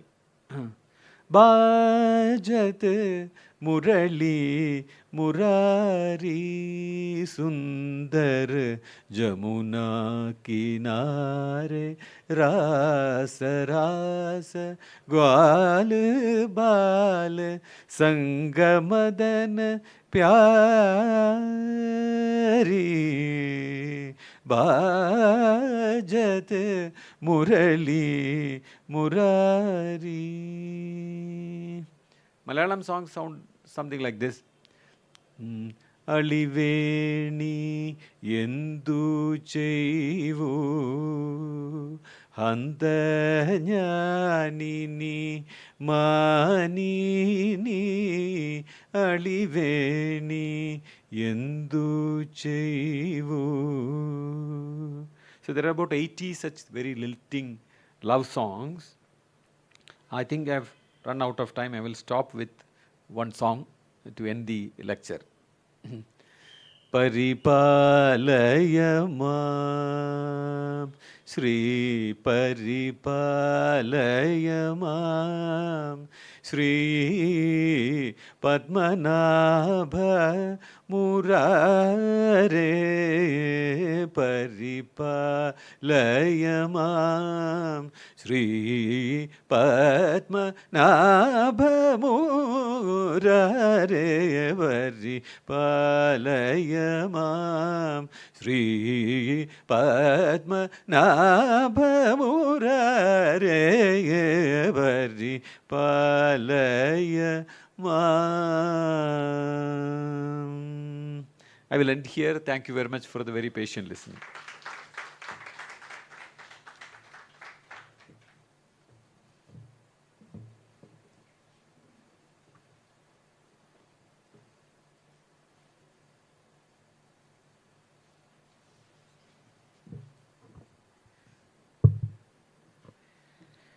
Thank you, sir, for that enlightening journey into Kerala's spiritual landscape. With this, we conclude session 10.